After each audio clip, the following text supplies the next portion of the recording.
Good evening and welcome to Gladiators TV.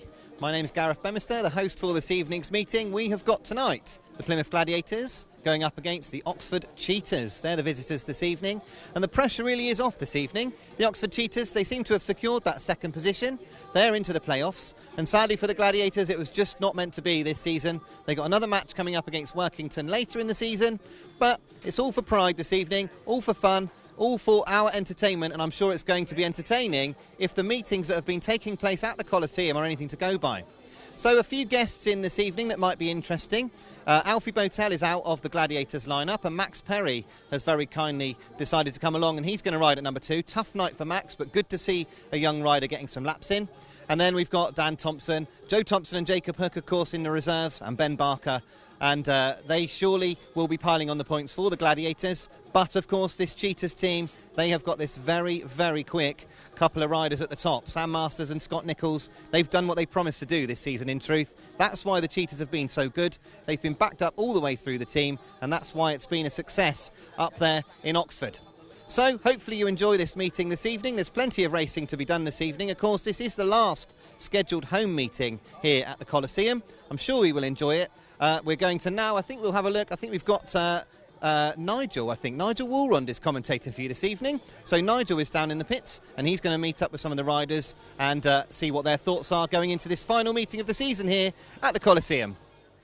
We're joined by Oxford team manager Peter Schroeck. And Peter, welcome back to Plymouth, and you were here earlier in the season. Is that going to help you out tonight? Yeah, well, we've been coming here over the last few years, so you know, we normally enjoy it here. You know, it's a good little racetrack. It's always interesting, and normally we have a bit of success here as well. So you know, so we're certainly going to try and do the same thing again today.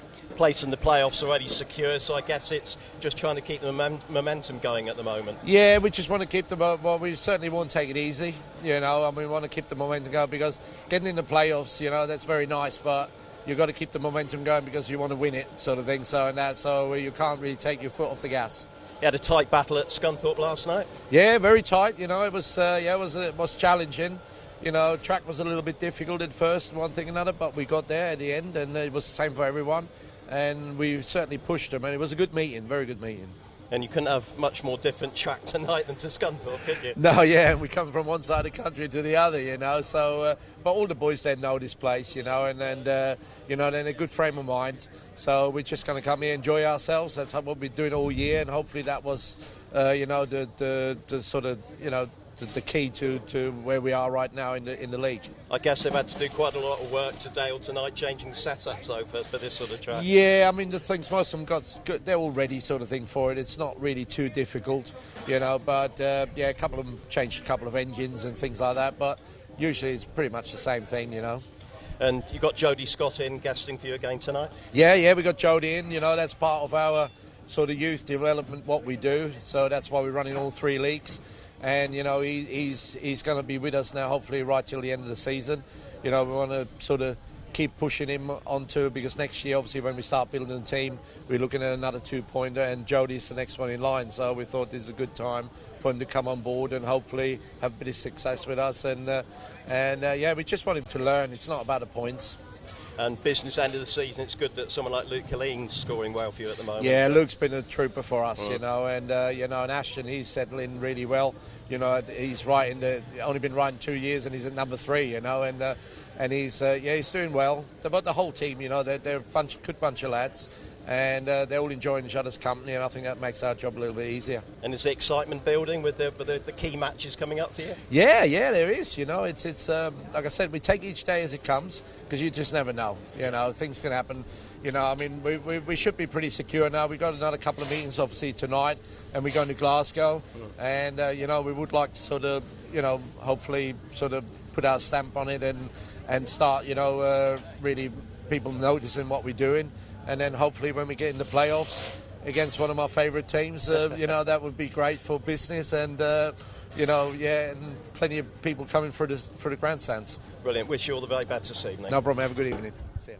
Well, Ben, hard to believe we're at the final home match of the season at the end of August, but no doubt you want to go out on a high this evening. Of course, I want to win every meeting, but this one here, it'd be nice to give a lot back to Mark and the fans. I know we're up against it, there's no two ways about it, but we've got a group of lads that want to ride for the club, and that's good. It's been a busy end to the season, isn't it? You've all been having plenty of riding and up and down the country, lots of travelling involved. It's been a really awkward year for myself and the whole team. It's been started off with a lot and then nothing in the middle of the season when you want to be, that's when you want to be gaining momentum for the end part of the year, but there just isn't the fixtures to be able to do that. So I think that's something that we need to look at the AGM, and hopefully they'll see sense and go 2 home, 2 away. Well, this sums up the season that not only missing Nico tonight, but you're missing Alfie Botel as well. Yeah, I wish Alfie all the best. Hopefully he'll make a speedy recovery, and hopefully we can have him back for a final meeting at Workington. What's he done, by the way? I don't know. I've just seen on the group chat, and I just said, mate, I hope you're back soon. He said, yeah, I hope so. So that's as much as I know. Got Max Perry, and of course started the season at reserve for Paul. But you're hoping to get some points from him. Max is here, and credit to Max, he took the call. There was 13 or 14 other riders that didn't take the call. So if Max doesn't score a point, as long as he comes here, has fun, and has a bit of bike time, then we appreciate that. You've had some really good battles with Oxford this season, haven't you? Particularly up at their track, but it'd be nice to get one over a team that's going to finish second. That's it, Look, they're strong, and they've got 2 of the biggest hitters in the league, or they might be the 2 biggest hitters in the league for any single one team. So just got to get out there and get amongst it. And you need that, because they're so strong in heats 13 and 15. It's you almost need to build up the lead before that in a way, don't you? Well, that's it. But I mean, at the end of the day, I should be winning heat 13 and 15 round here, so it's down to me to be putting that to bed anyway. I bet you'll be quite looking forward to hopefully having a drama-free evening tonight, because you've had 1 or 2. Yeah, I've had a meetings, few interesting meetings, and I've had a few problems and different things. But tonight we're back on the old faithful engine of my Plymouth engine. We've now come back, and Broomy's worked his magic, hopefully, and it'll be out the start and gone. Well, we wish you and the boys all the very best tonight. Thank you very much. Cheers. So here are tonight's team lineups. For the home team, the Gladiators, rider replacement once again at number 1, and Max Perry comes in at a last-minute guest at number 2. Dan Thompson at 3 and Patrick Baek at number 4. Ben Barker captains from number 5. Joe Thompson at 6, Jacob Hook at 7, and the team manager, as always, Garry May. So the visitors this evening, the Oxford Cheetahs. Sam Masters at number 1, Cameron Heeps at 2, Ashton BOUGHEN at number 3, Jordan Jenkins at 4, the experienced Scott Nicholls, the captain, at number 5, Luke Killeen at 6, and a guest in Jody SCOTT at number 7. Peter Schroeck's the team manager for the Cheetahs. Now let's go down trackside to Mattie Bates. Good evening and a warm welcome to the Plymouth Coliseum for tonight's championship fixture against the Oxford Cheetahs. Plymouth's last meeting of this season at home, anyway, this season. So it's going to be a pretty tough one, actually. Oxford's currently sitting in second in the championship standings. They've had a pretty solid year, considering there's a lot of new talent in their team. Ashton BOUGHEN, you can see there Jody SCOTT, who's come in at the later part of the season as a replacement for Adam Roynan, who was a replacement for Henry Atkins. See there Scott Nicholls, former British champion, captain also of the Cheetahs. He's a bit of a track specialist around here as well. Him and Sam Masters, the Cheetahs number 1, are definitely a phenomenal duo, home and away. So expect some big points from them tonight. We'll venture down into the Plymouth pitch. You can see there Max Perry to our left. Max in tonight for the injured Alfie Botel. Of course, Max started the season with Paul, in the championship. But he'll probably best be remembered for last season when he scored that win in the championship best pairs at Oxford for Plymouth. Plymouth's newest recruit there, Patrick Baek, young Danish rider, doing pretty good. Fast gator. I like what I see so far. Nice smile as well, so that's good. See there, Gladiators captain Ben Barker with Garry May. Of course, the Gladiators team manager Ben, always up for it.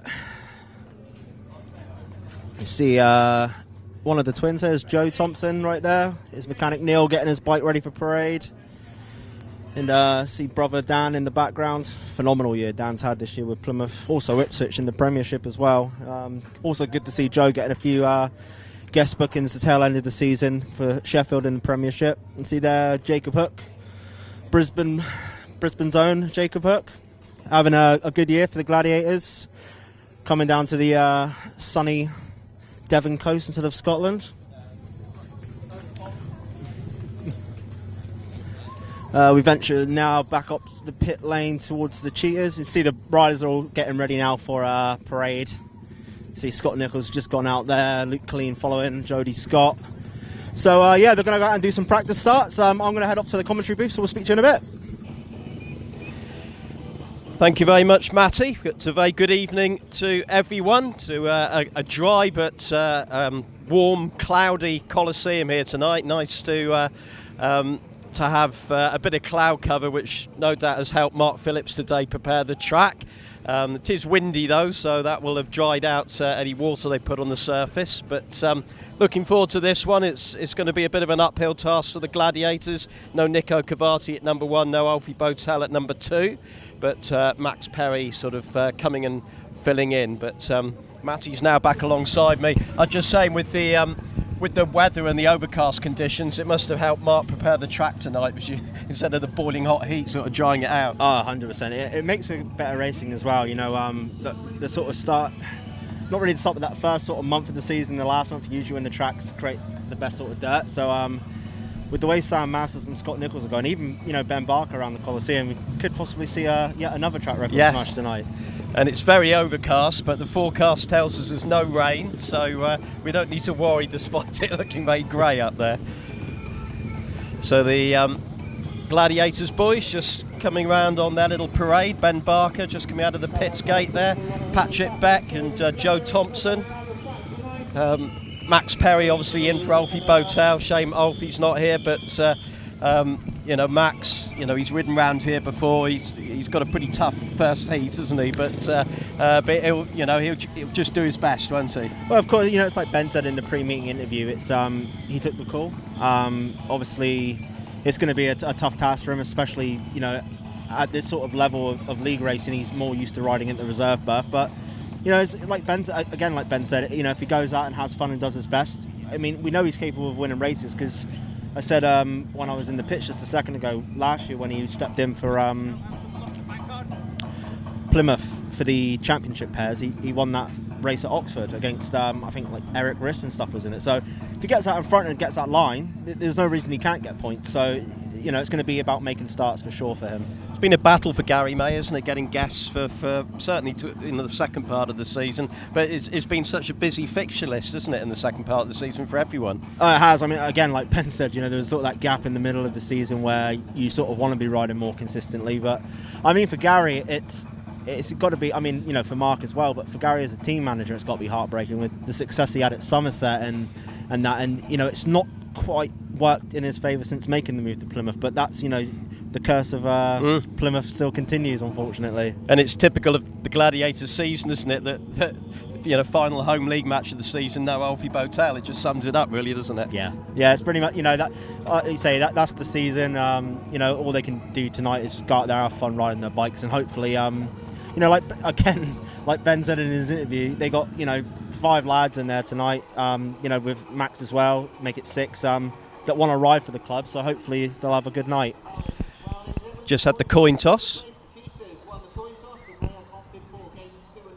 So Oxford Cheetahs have won the coin toss through their skipper Scott Nicholls, and they've opted for gates 2 and 4. So we're just about to run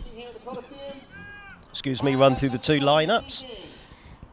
And Jody SCOTT has said he's obviously Henry Atkins deciding to call it a day in the sport. Very sad to see that, but Jody SCOTT's the next one off their production line of young talent, isn't it, coming through their academy?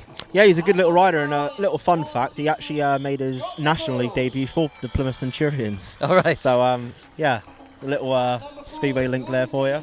Luke Killeen's riding very well at the moment, isn't he? Very handy going into the playoffs to have an informed number 6, isn't it? 100%. He just goes for it, doesn't he? You know, he's got a lot of bottle. I'll never forget his first time here, wasn't it, when against in the National League, when he was absolutely outstanding that night for I think it was for Oxford, wasn't it? It was, yeah.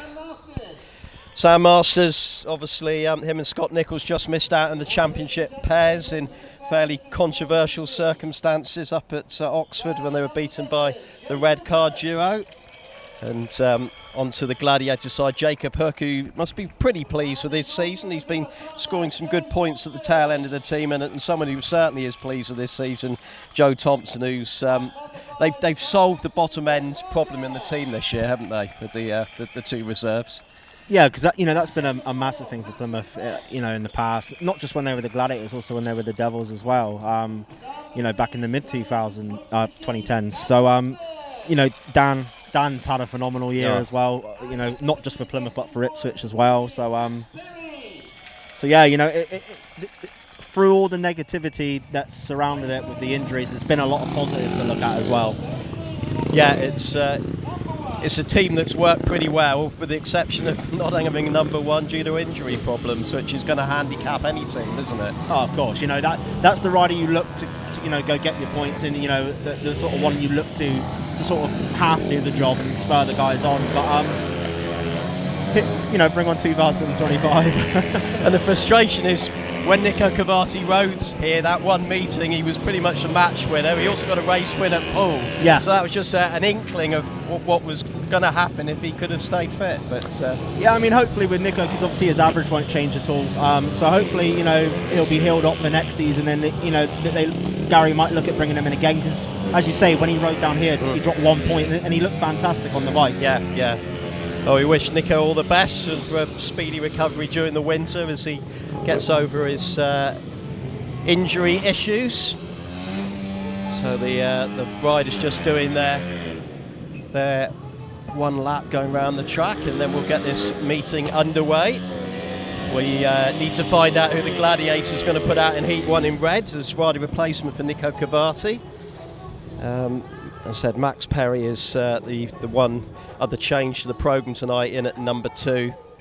And he'll be out in that first race against Sam Masters and Cameron Heeps. Oxford, they've got 2 regular season meetings left, but going into those playoffs, as we often see, the momentum is crucial, isn't it? And you want to sort of keep that winning feeling going. 100%. They've had the last few away meetings they've had as well have been really close scores. So that's a massive positive for them. To be sitting second in the playoff position as well with 2 meetings left in hand is fantastic. And I was a little bit hit and miss when I saw the Oxford lineup, because they had a lot of young riders in there, which are young riders that can do a job just as well as anyone else. But I thought the inexperience might catch them out a bit. But it's, I guess, having that wily old character of Scott Nicholls and Sam Masters leading you guys, it's pretty good guys to have around. Start of the season, I looked at their lineup, and for me, Cameron Heeps was the key. That if he could regain the form that he's shown in maybe not last year but the year before, or whatever, that was that sort of third heat leader that they needed, and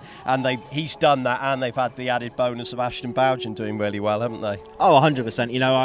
I wouldn't have predicted it, as they said earlier. Peter said earlier in his pre-meeting interview, been riding the bike just over 2 years, and he's already at number 3, and he's riding in the Premiership as well. Incredible, absolutely incredible. It's it's Mr. Barker putting on the red helmet, so that answers our question as to who's going to be the rider replacement in Heat number 1 for the Gladiators. So going with their he's not on the current averages, he's not the top averaged rider. That's Dan Thompson, isn't it? Just sneaking ahead of Ben at the moment. So yeah, it seems strange reading that actually on the scorecard there, because usually Ben's pretty up there. But I think in regards to Ben, a lot of people got to sort of realise as well that he's not quite as young as he used to be, but he's still going for these big moves. And we've seen a couple of times when he's sort of come off the other end of it, and it doesn't get up quite as quick as he used to. But it's one of those things, age catches up with us all, but he's still enjoying it and he's still willing. So yeah, it's still a good guy to have in the team. And as I said on the interview, he's been involved in so many sort of dramas this year at home, hasn't he? It'd be nice. I'm sure he'd just like to have a sort of a quiet, ordinary evening tonight. Yeah, I wouldn't have. I'd imagine he probably just reads a book in his week. Just chills out. Probably not. But no, he's always Mr. Entertainment is Ben Barker, and he's just going round to the tapes to get ready for the start of this meeting in the Cab Direct Championship. Here comes Max Perry, the Gladiators guest this evening. Started the season as a reserve at Poole Pirates before they decided to make a change and bring Vinnie Ford in.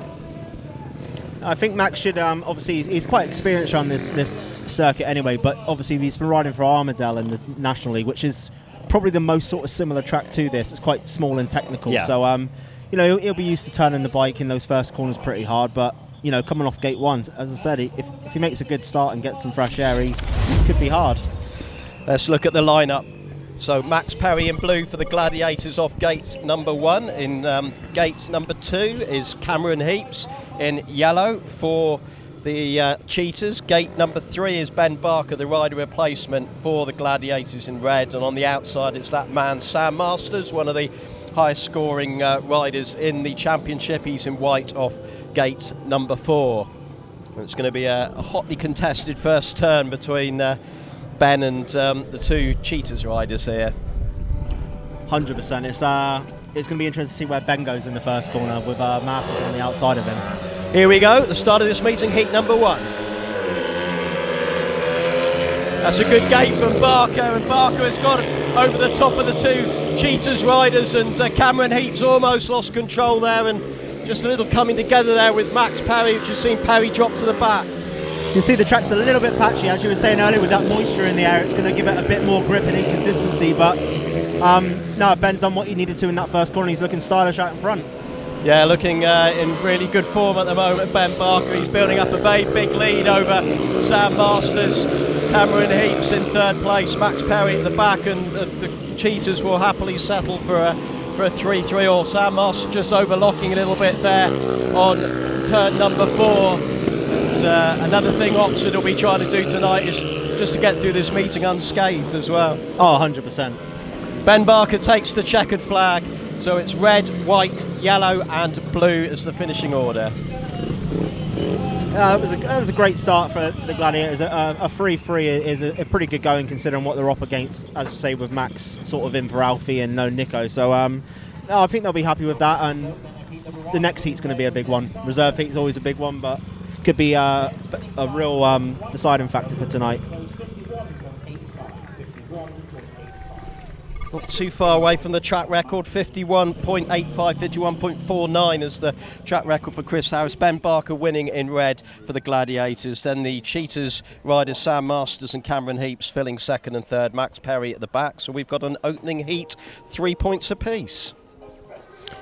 I think looking at Max in that race, to see the replay now, you see Max coming off gate 1, there, and he made a good trap and he had the speed, but obviously when Cameron sort of hit that patch there, you can see Max has to really slow the bike down. So by the time he got going again, he'd lost like 2 or 3 bike lengths. So considering that, he wasn't far off the pace. No. Considering who he was out against. They could have all come to grief on that first turn, couldn't they? It got a little bit tight there between Cameron and Max.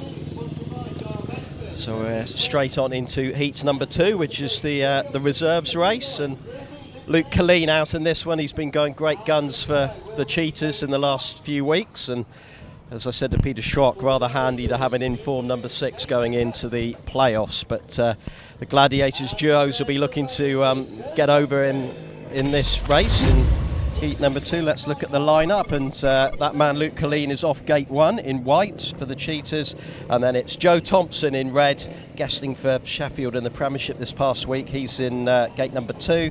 Gate 3 is Jody SCOTT, who's coming in really as a guest for Oxford. He's part of their youth setup. He's in yellow, and in gate 4 in blue for the Gladiators is Jacob Hook.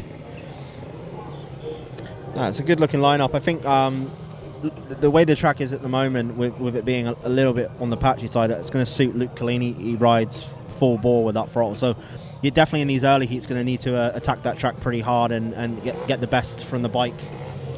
I haven't mentioned the aggregate score, but Oxford won the home meeting between these two sides 51-39, so they've got a 12-point aggregate lead coming into this for the bonus point. As I said, it's pretty irrelevant for both sides because Oxford are in the playoffs and Plymouth can't get in the playoffs, but I'm sure Plymouth would love to take all 3 points if they can this evening. Here we go for heat number 2 here at the Coliseum. That's a good gate from Joe Thompson.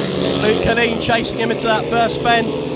So Jacob Hook trying to find a way up the inside of Killeen there, but Killeen shuts the door on him. And Joe Thompson crosses the start-finish line in first place.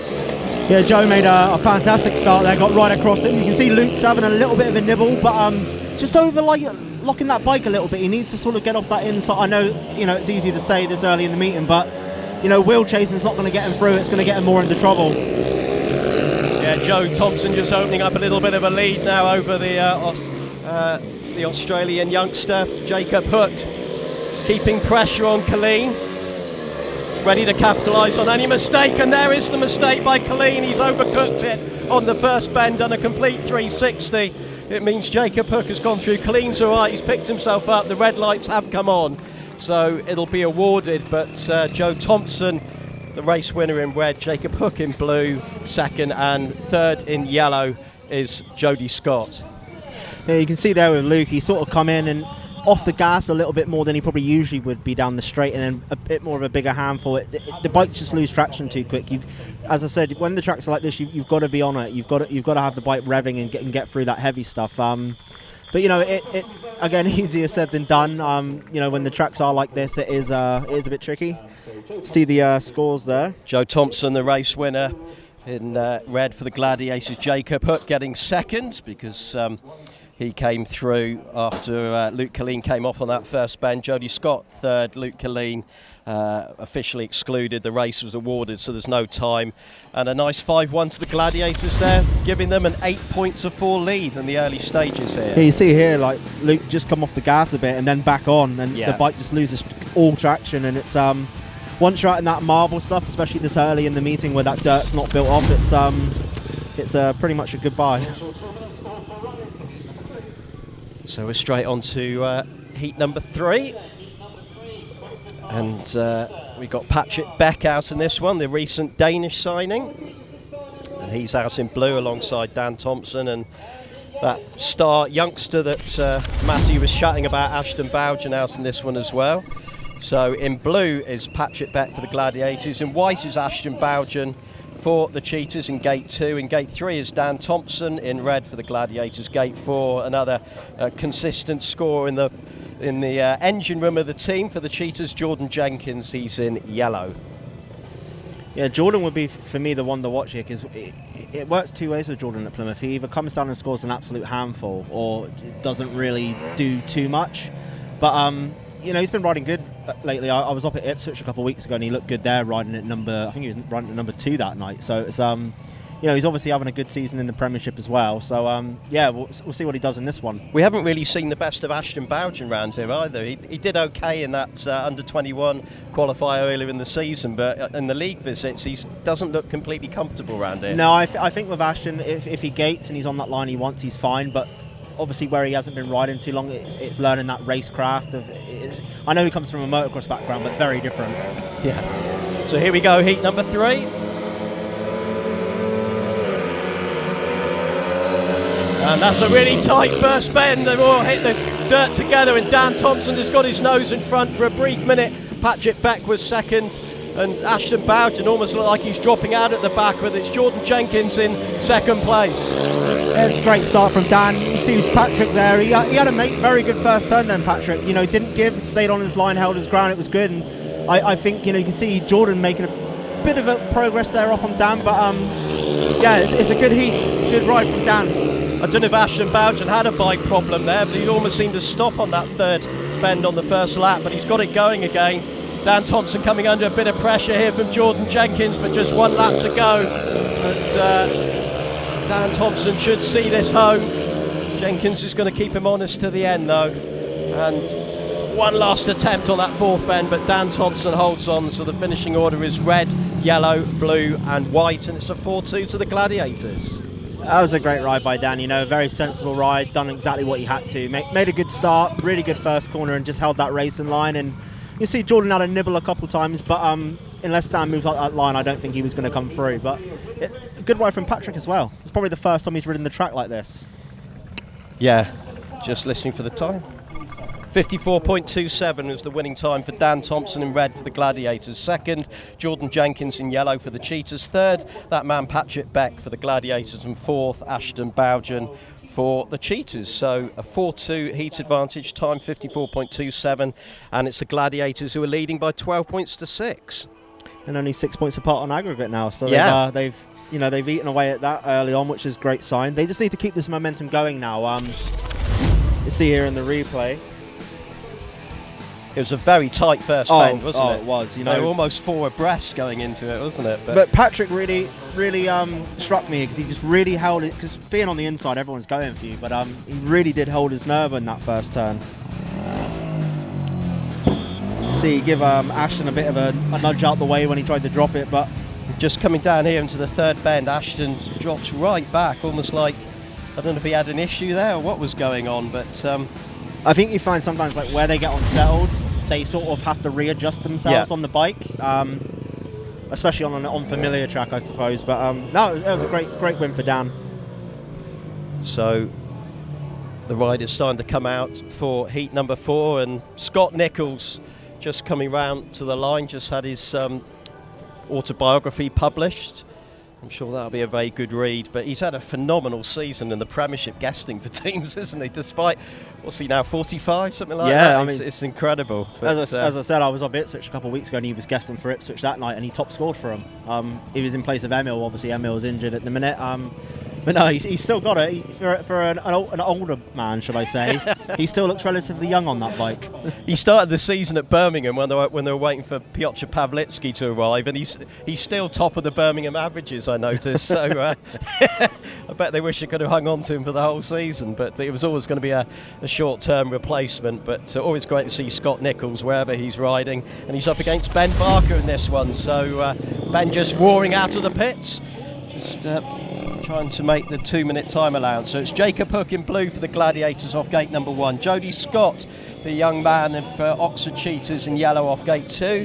When he gets there, it'll be Ben Barker. Here he comes in red for the Gladiators, and Scott Nicholls in white off gate number 4 for the Oxford Cheetahs. 6-point lead so far for the Gladiators, and as Mattie said, that aggregate is down to 6 as well. So we thought this would be a good meeting, and it's certainly turning out that way at the moment. Here we go, heat number 4. It's a good gate from Scott Nicholls, also a good one from Ben Barker as well. Red lights have come on. So the referee must have spotted some movement at the start there.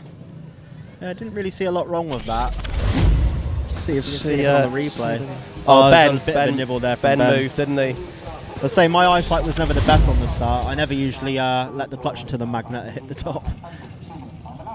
There's no announcement of a warning there, just an unsatisfactory start. But I think we can see from the pictures there that, as you said, Ben had a little nibble. Did anyone else move?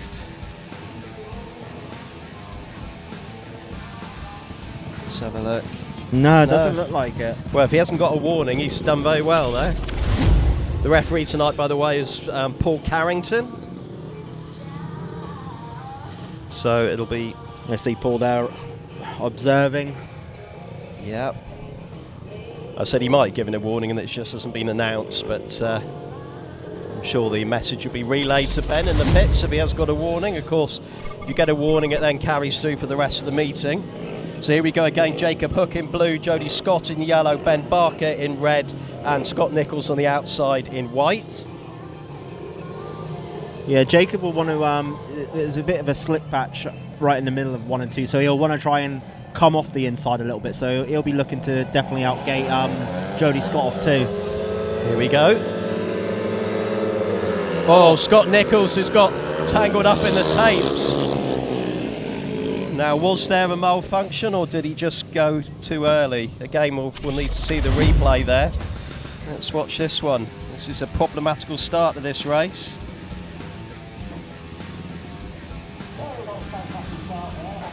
No, excluded. It'll be excluded.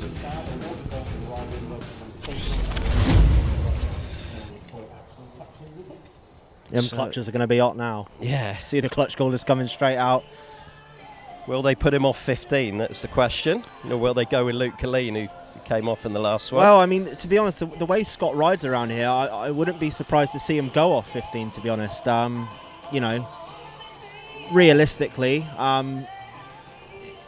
you know, if they bring in Luke Killeen, realistically, you'd probably be looking at a 4-2 to the Gladiators. So it's a long discussion going on here between Scott Nicholls, Rob Dorr and the clerk of the course and Peter Schroeck.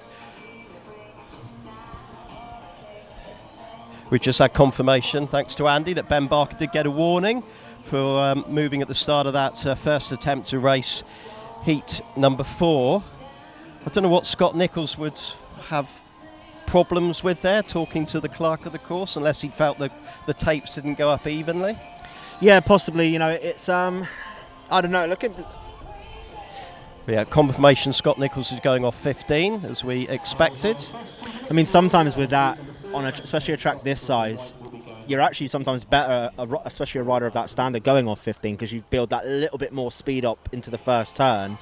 Might take you a lap or two to get up there, but you know, he's got a bit more. You know, he could ride that slightly different line that maybe if he was straight from the tapes, he wouldn't be able to get to.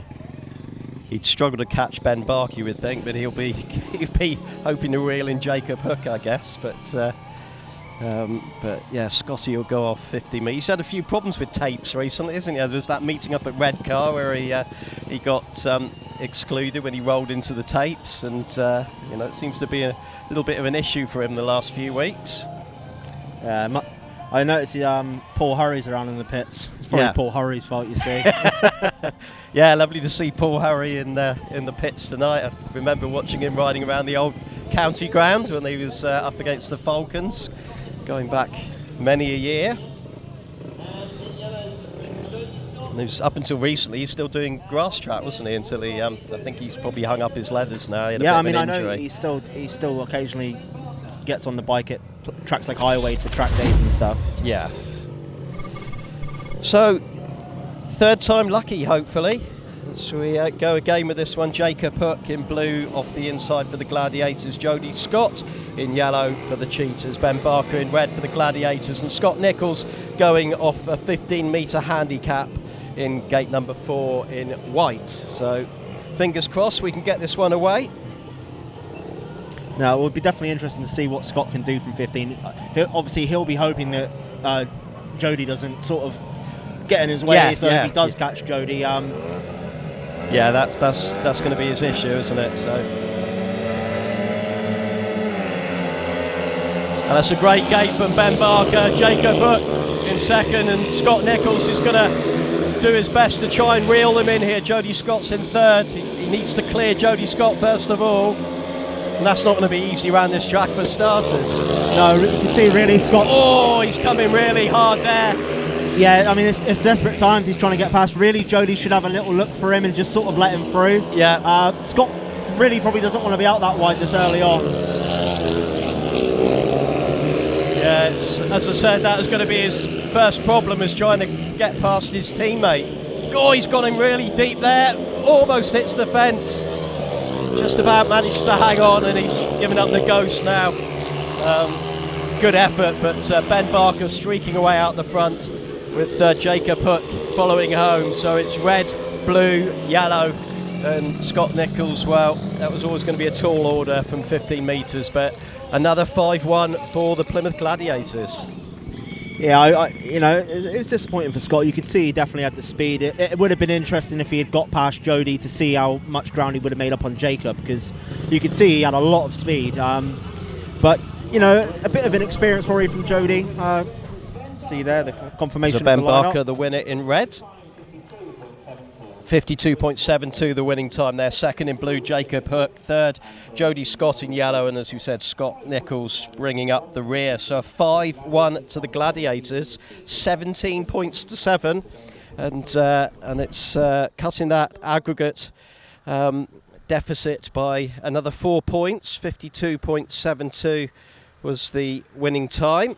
And Ben Barker started the evening with 2 straight race wins, which is tremendous by him. Jody SCOTT has picked up a couple of points now, and 17 points to 7, the Gladiators are leading. There's Ben Barker just chatting to Dan Thompson in the pits. So it's 56 to Gladiators, 58 to Oxford now on the aggregate for the aggregate bonus points. Let's cross over to Mattie, who's just popped down to the pits for a minute. So we're down in the Gladiators pits, so you can see there Captain Ben Barker G-ing the boys up. Gladiators are currently 10 points up, 17-7 is the score at the moment. I don't think the Oxford Cheetahs quite expected the meeting they're having so far. They've had a little bit of bad luck, but Plymouth have fully taken advantage of that and made that luck their own. See there, Jacob Hook on a paid maximum so far. 2 paid wins from his 2 races so far, so that's good going. But no, there's been a little bit of misfortune on the Oxford side. Scott Nicholls then hitting the tapes, and Luke Killeen coming off one in second place and stuff. But the Gladiators have been riding very well, and they have fully taken advantage of these mistakes from the Cheetahs. But you can see there, Garry May is also G'ing the boys up. Though Oxford will be a bit rocked. They'll be scratching their heads a little bit, actually, I would imagine. Say that last race then with Jody SCOTT could have really done with Jody just moving out of the way to let Scott through, but a little bit of inexperience maybe. You can see there Sam Masters, second in his first outing. Very, very capable and fantastic rider around here, as he is around many tracks, especially at this level of Speedway in the UK. But as we'll be looking to Heat 5, it'll be interesting to see what the Cheetahs do. You can see there's a lot of bike brushing. The bikes are pretty caped up with the dirt that's been created so far. Few few bike changes going on. See Luke Killeen there working on his bike, and say there's Jody SCOTT also making some changes, and Scott Nicholls also making changes. So there's a lot going on down here. I think the Cheetahs have probably just been caught a little bit off guard, maybe down to track conditions a little bit as well. Maybe not what they thought they were going to turn up to, but no, Gladiators seem to be having fun out there, so long may that continue. You see there Dan Thompson getting his bike ready, also Patrick Baek. You see there former rider, he's just come back to riding. Henning Loof, you may remember him from Somerset Rebels back in the day. Nice lad, very good mechanic actually, very knowledgeable, very good on the guitar as well. But you see there Mark Simmons doing a few changes there on Ben Barker's bike. See Ben, he's obviously at 2 wins so far, very close to that track record in Heat 1 as well. So I would imagine that's Ben's fastest time. We'll see if we just get a quick word with Ben a minute, actually. All right, Bud, it's all right, let's grab a quick word. So I reckon they caught a bit off guard, I think, the Oxford team. Yeah, they obviously underestimated us, really. I believe in this team. We haven't got number 1, we're without Elfie. But I believe in this team, and I have done all year. We just had a lot of bad luck, and, this place has got to be a fortress for us. And to come out and hit that team that is lying second or third in the league, 10-point gap after 4 or 5. And only 2 points on aggregate, they're beating the That's it, mate. We weren't looking for the aggregate win. We were just here to win and put on a good show for the fans, and Mark and Gary, and the boys have come out fighting, and as a captain, that's proud to see. So, I've bonded with this team, and I haven't really had that for many, many years. Being captain of such a good bunch of guys, it's been an honour and a pleasure. So it's just a shame we haven't got any further in any competitions, because it's a team that I believe, with how strong we are in depth, it deserves to go a little bit longer in competitions. I mean, I do believe if we had Nico here, that without a shadow of a doubt, we'd be in the top 4. 100%. Well, I'll let you crack on anyway, bud. Keep it up, and we'll catch up with Ben most likely probably a little bit later on. See what else is about. See, get a quick word with Garry May. All right, guys. All right, mate. So, good start for you guys already. 10 points up, only 2 points separating the aggregate point as well now. Brilliant. I couldn't believe it. That Oxford are very strong. They had a good meeting at Scunny last night, and my boys have just skated and got going, and we're trying to work together. And it's all helping. You know what I mean? They're having a few little problems. They're not gating that, but we're getting out there. That's it. Good. Yeah, 100%. I mean, it's considering what we're up against tonight, it's kind of like a completely different mindset from the Gladiators. I know, yeah, because look at our side, we've probably got three good riders, and they've got 6 or 7, well, 6, haven't they? So, I'm real happy with my boys, but obviously they're going to come back at us, you know what I mean? They're going to do a tack sub and that, but we've got to try and split that tack sub and go from there, but they come strong at the end, and we've had this with them in their matches at Oxford, the first one, we couldn't beat Masters or Nicholls, you know what I mean, and we should have drawn that night with referee's decision, you know what I mean, and then we lost by 51-39 last time, but we couldn't beat Masters and Nicholls, that number 1 this year's killed us, you know what I mean, but we keep trying and everything, but we still have good matches, good team spirit, they all work together, and it's brilliant, you know what I mean, it's been a hard season, but after tonight, this one's the last one, so see what happens. So not on a high and look to next year? Yeah, hopefully, that's what we're trying to do, and then build to there, see what the points limit is, and then go again. Cool. Good luck for the rest of the meeting, guys. So, little word there from Garry May, Gladiators team manager. As we just have a look around and say there's still a fair few changes going on with bike setups and stuff in the Oxford pits. But, yeah, for now, I think I'll jump back up onto comms with Nigel and I'll speak to you guys in a bit. Thank you very much, Mattie. Great to hear from Ben Barker and Garry May there. Got a couple of shout-outs tonight, which is lovely to receive. First one, shout-out to Ella, who's watching at home with Mummy and Nanny. So I hope you're having a good evening watching the Gladiators do well so far this evening.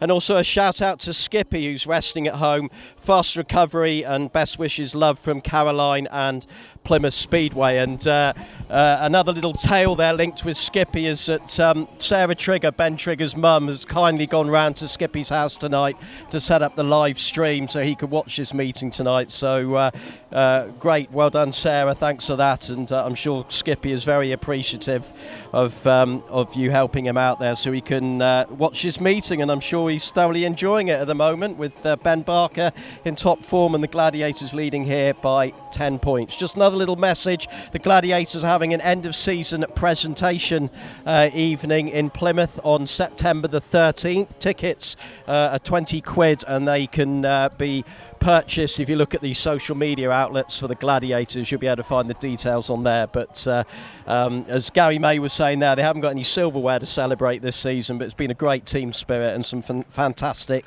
efforts from all the boys. And it's great to hear Garry saying that. You know, it's been a great team spirit and something to build on for next year.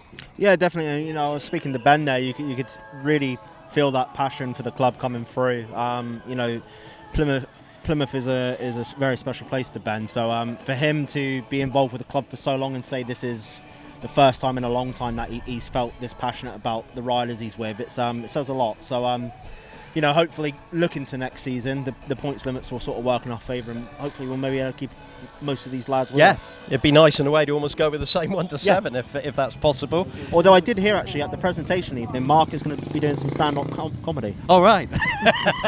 Well, that's going to be worth the admission money alone, I would have thought. But and Ben, 2 wins tonight from 2. He said he got his old faithful bike back, you know, after it's been away being serviced, and it's showing, isn't it? He's looking very comfortable out there. It's weird with bikes, you know. You could go out and spend mega money on these great engines and stuff, but as you say, you just have this one bike you really like, and I don't know, you just become a bit of emotionally attached to it, I guess. And but yeah, you know, it's showing like he's having fun, he's looking good.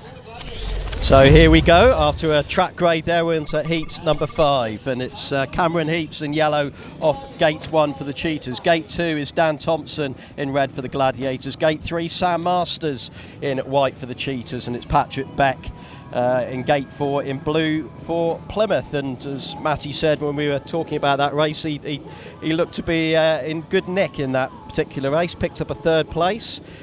Finishing ahead of Ashton BOUGHEN in that race, and he'll be looking to build on that in this one. He's off the outside gate, and well, I doubt if you'd spoken to any Speedway fans around the country that predicting what the score would be after 4 heats, I doubt many of them would have said it would be 17-7 to the Gladiators. But no, I mean, I'm very much like Ben. Like, I have a lot of passion for this club, like we all do. But yeah. I'm also a realist, and I would definitely not have put the score at this. But no, you know, long may that continue. So, rider's taken quite a while to get settled here at the tapes. Dan Thompson, a winner in his first outing in heat number 3. And we're now underway under starters orders. And that's a great gate from Dan Thompson, blew out the traps there, being hotly pursued by the Cheetahs duo here, Patrick Baek at the back. But a great gate there from Dan Thompson, flying out of gate number 2 and meets across at the end of the first lap. Yeah, it was great from Dan, you know, done exactly what he had to do. See there, Patrick at the back, but he's not too far off him, so any mistakes made, you know, he's going to be there to pounce. But yeah, it's just going to now see if Dan can hold off Masters for the remainder of the race. Yeah, Sam Masters had a 2nd in his first ride. He'll be desperate not to go 2 heats without a race victory here. He'll just looking at the outsides, but not a lot of opportunities to overtake so far this evening. Going out really wide into the dirt there, but Dan Thompson has really got this one nailed on. and it looks like he's going to come home first in heat number 5. So it's red, white, yellow, blue, the finishing order. Dan Thompson, the heat winner. That was a great ride from Dan, you know, another really fantastic start, really good first corner. Very much like his first race in Heat 3, you know, rode a very sensible line, a very sensible race, and got the points we needed. Yeah, he's been the 2 Thompson boys been hugely popular with the Gladiators faithful. 52.62. 52.62 is the time for the race winner, Dan Thompson in red. Sam Masters in white in second, followed home by his teammate Cameron Heeps in yellow in third. Patrick Baek at the back. So it's a 3-3 heats draw, and it keeps that gap for the Gladiators at 10 points, 20 points to 10. See here now on the replay, Dan just at the last minute gets moved over by the start marshal, but didn't affect it at all. He made a really strong start. Very quick reaction time you can see there, and he just, he was in that first corner before everyone, and they didn't see him again. But you know, Patrick was with him, especially for the first couple laps. Any mistakes made by Heeps could have been a bit of a downfall again for Oxford. But no, I mean that is these sort of races, as Gary was saying in the pit interview. Masters and people like that need to be split when you need 3 threes in those races at the very least. And you know, we got out there and beat him, and you know, the 2 heat leaders for Oxford haven't won a race yet so far tonight. Good thing for Patrick, he's been signed, you know, Mark Phillips wanting to boost the asset base and potentially with a view to him riding here next season. But because it's been a busy end of the season at away tracks, he's picked up some valuable knowledge, isn't he? So if he is back here next year, he'll be familiar with some of those tracks. Oh, 100%. And, you know, with Jacob, I mean, Jacob's had a very consistent season, and you know, by his own admission, and probably by most people that know a little bit about his background with Edinburgh and stuff, he has had a very productive season. But I think with the rules and regulations in Australia, he has to get a 5-point average in the UK to get a visa for next year, right? Which obviously he's sitting under that, so he'll have to look at qualifying in the Aussie Championships to get over. But should that not come to fruition, Patrick could be a great addition at reserve. Yeah. You know, so it's all these hard races for him now, but as you said, picking up all that knowledge next year, if he should come back and is at reserve, should be very beneficial for him. Yeah, if he's done what he's done. Scunthorpe, red car, I think he was Oxford, I think he was in the team when they raced at Oxford, so there's 3 tracks there straight away that he's gained experience on. We've got a rider replacement ride in heat number 6, just waiting to see who that's going to be for the Gladiators. Max Perry, of course, the guest out in blue, and it's Scott Nicholls in white, who'll be hoping to bounce back from his tapes issues in that first outing, and then Luke Killeen in yellow. Just well, we got a little bit of a delay going into the playoffs. Poole, Oxford, Workington and Scunthorpe are the 4. I mean, Poole have finished top, as I think we probably all expected. Those damn Pirates. But they've had 1 or 2 issues, haven't they, at Wimborne Road? You know, Scunthorpe have run them close, Oxford beat them there. So it's certainly not a foregone conclusion going into these playoffs, is it? No, definitely. You know, I mean, Speedway, it's kind of one of those things you kind of predict it on paper, but much like tonight, you know, as you said earlier, you would have predicted the scoreline we got now, like probably no one. But you can see the misfortune that Oxford have had with Nicholls' tape exclusion, Killeen coming off, and you know, probably a few of the riders having the wrong setups. You've got to take advantage of that. And you know, with the playoffs, tracks change a lot, especially this time of year. So they could have gone there earlier in the season and had a good result, but the track's probably not going to be in the same way it's prepared.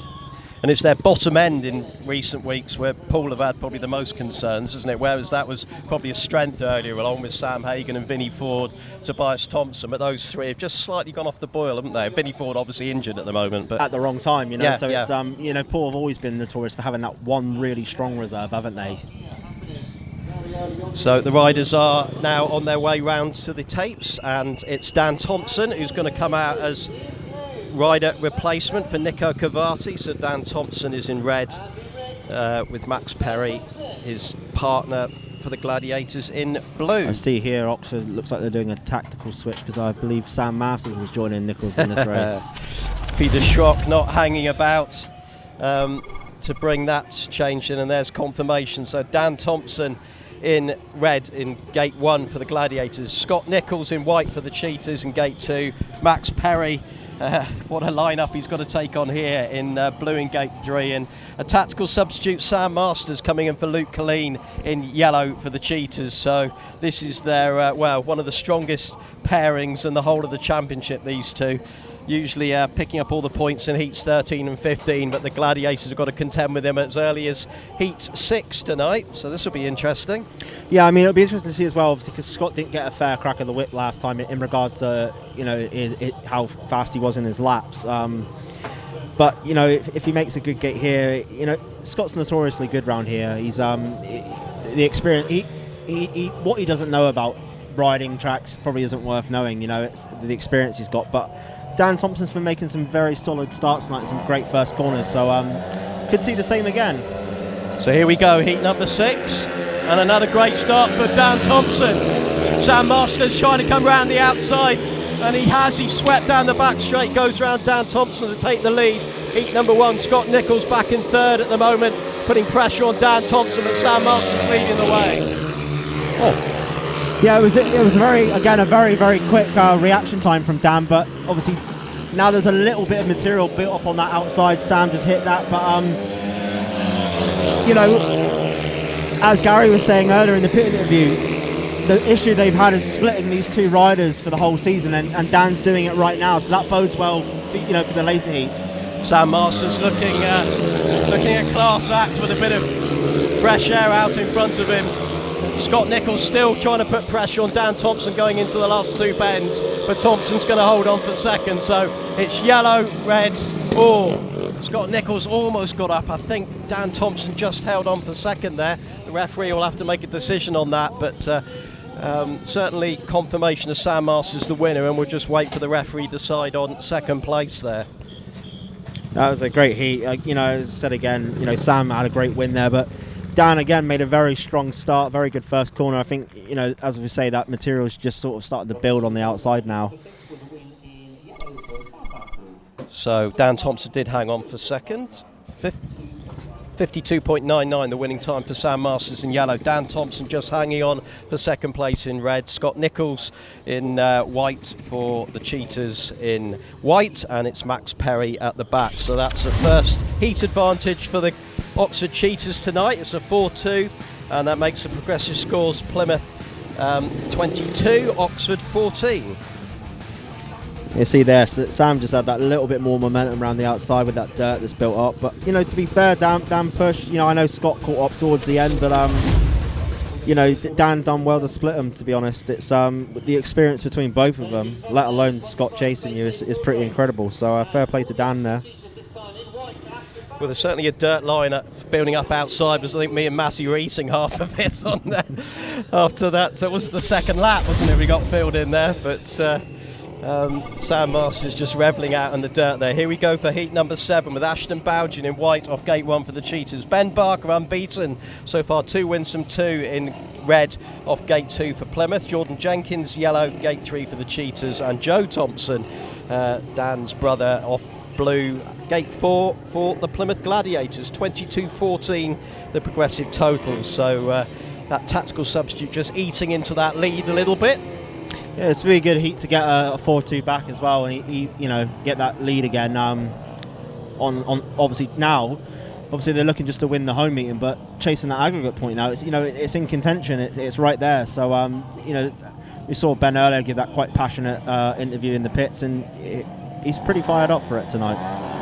So here we go for heat number 7.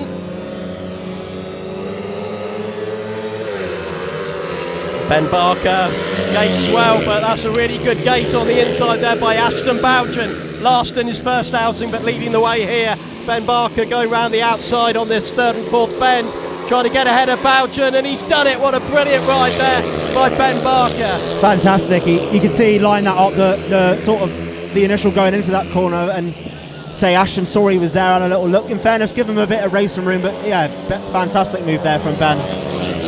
Joe Thompson well adrift at the back at the moment, but Barker is heading for 3 wins out of 3, though Ashton BOUGHEN is keeping the pressure on here, and Jordan Jenkins right there as well in 3rd place. Oh, there's almost a coming together there between Barker and BOUGHEN on that second bend, but Ben Barker's got to get over. 3 wins out of 3 and 9 points out of 9 for the Plymouth skipper. Another 3-3 heat advantage, and it was red, white, yellow, the finishing order there. Vintage Ben Barker there. That's rolling back the years a little bit. But no, you know, Ben, he definitely wears his heart in his sleeve, especially when it comes to Plymouth. Fantastic move, classic.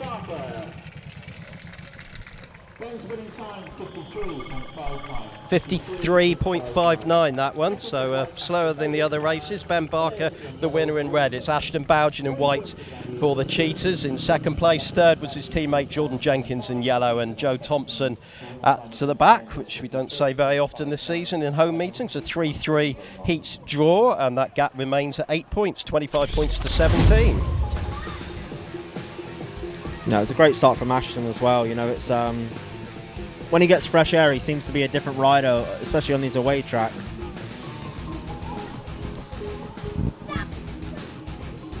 And yeah, here comes the lovely move by Ben around the outside here.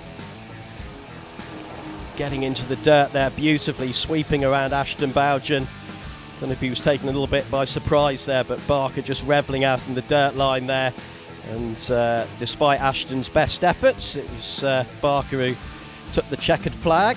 And it's an aggregate score at the moment of Plymouth 61, Oxford 65. Of course, when these two teams met here early on in the season, the BSN series, Plymouth won by 49 points to 41. So they've already beaten Oxford once at the Coliseum this season, looking to make it a sweet double this evening, but a long way to go. And of course that heat 13 and 15 where Masters and Nicholls are likely to come out from Oxford are going to be crucial.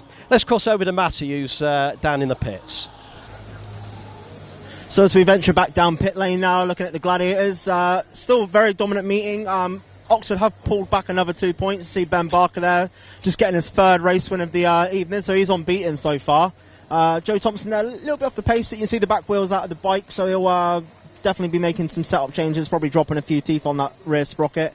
Also see Dan and Joe also got the back wheel out. Sorry, it's hard to tell these two boys apart. I think they might be twins or someone, I'm not sure. But you can see there's a few little changes going on. The track has changed quite a lot now. It's looking fairly slick on that inside, you know, which was a given anyway. But a nice little dirt line building up on that outside now. We saw Ben Barker use that to full effect in that last heat, making that pass coming out of turn 4 on Ashton BOUGHEN.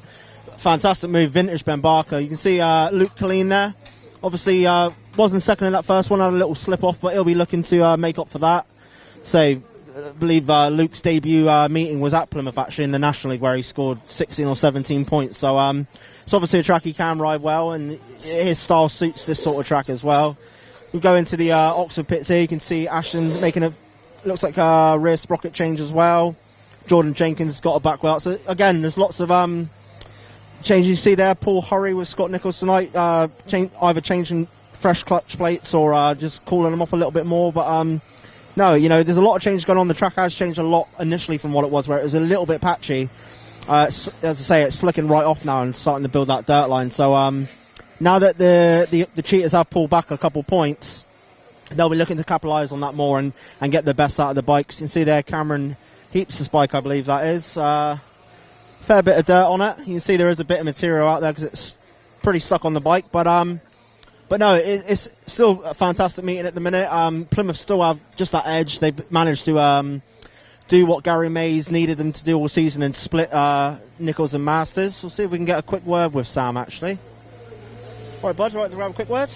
Yeah. Track's calmed down a little bit now, looking a little bit slicker out there. Obviously, you got a race win in that one. Was it a bit patchy to start? Well, yeah, we were at Scunny yesterday. It was a terrible track, and then the heat one today. I thought, I don't want another day, but no, it's settled down now. But don't understand why they need to put so much water on it. Like, we've had a lovely day. But anyway, it's the way it is. We're just talking about bike setups, and obviously the track has changed a bit now. Have you made many changes to your setup at all, or are you just kind of taking it as it comes at the minute? Yeah, not really from my first heat till then. I've made a little change now to try and get off the start a little bit better.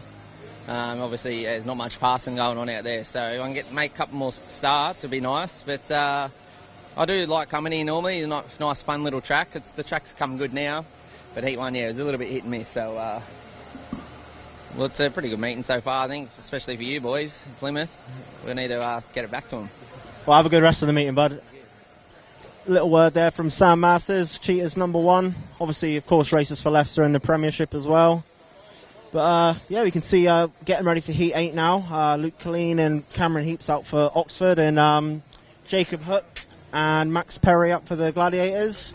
We're just venturing now to the pit gate at 6 to the track. You can see Sam Masters just talking about that water there. Mark Phillips putting a little bit more around, just on the outside. A little bit of a sprinkle to keep that moisture in that dirt line that started to build up. See there Cameron Heeps and Jordan Jenkins looking on. But no, all systems go down here. Everyone seems fired up. Oxford seem a bit more fired up now, so it should be a good part of the meeting. I'll catch you guys in a bit. Thank you very much, Mattie. But good to hear from Sam Masters there. Obviously, after 2 second places, bouncing back there with that Heat victory. I do believe it's Joe Thompson who's going to be out in red in place of Max Perry in Heat number 8. So he's coming in as a reserve ride, and Luke Killeen coming in as a reserve ride, as Mattie mentioned just then, for Jody SCOTT. Yeah, Sam obviously not happy with the way Heat 1 went for himself. Yeah, he's used to them Premiership tracks, isn't he? they're all immaculate. I mean, in fairness, Plymouth takes a lot of flack. Call me biased, I believe it's probably the most underrated racetrack in the country in regards to what it is. But what everyone seems to forget is when the track was built in 2006, it was laid in the height of summer on top of grass. There was no real base put into it. Okay. It backs onto a river, which is just behind bends 3 and 4, and it's on a floodplain. So it's never going to be like a billiard table, you know what I mean? But, you know, I'm just happy now. Like, I remember when the track opened that first few seasons, every summer you'd have daisies coming up on the back straight. You'd go to do your practice start, and there'd be like a whole pot of flowers there. And, you know, the track has improved massively over the years, and, you know, it rides a lot bigger than it is when you're out there. So I think I can see why Mark's trying to introduce a bit more dirt and keep that watering going, keep it moist and stuff. But it's Speedway. It's the same for everyone who's got to crack on with it, I suppose. Yeah, there's so many meetings. You know, the televised ones you see, and you know, Premiership level. It's often, they always say, oh, you know, give it 2 or 3 heats, it will settle down. So I mean, it's not an unusual thing here, is it? It happens at most tracks. Let's have a look at the gate stats. Well, Gate 1 obviously not been very good so far. No wins at all in 7 heats gone. Gates 2 and 3 Heat wins apiece. Gate 4 just 1, and the points are pretty even for Gates 2 and 3 as well. So Gate 1, you know, rather confirming Oxford choosing Gates 2 and 4 when they won the toss, really, that doesn't it? But yeah, I mean, especially here where it is so small in the straights as well, that sort of outside of Gate 3 and especially Gate 4 like becomes the turning line for the corner, so it really does slick it. That's why you see a lot of the riders, especially towards like the sort of business end of the meeting, if they're off 4, you'll see them right up against that kickboard. Let's just get an update from our sponsors, who are delighted to have their backing during the season.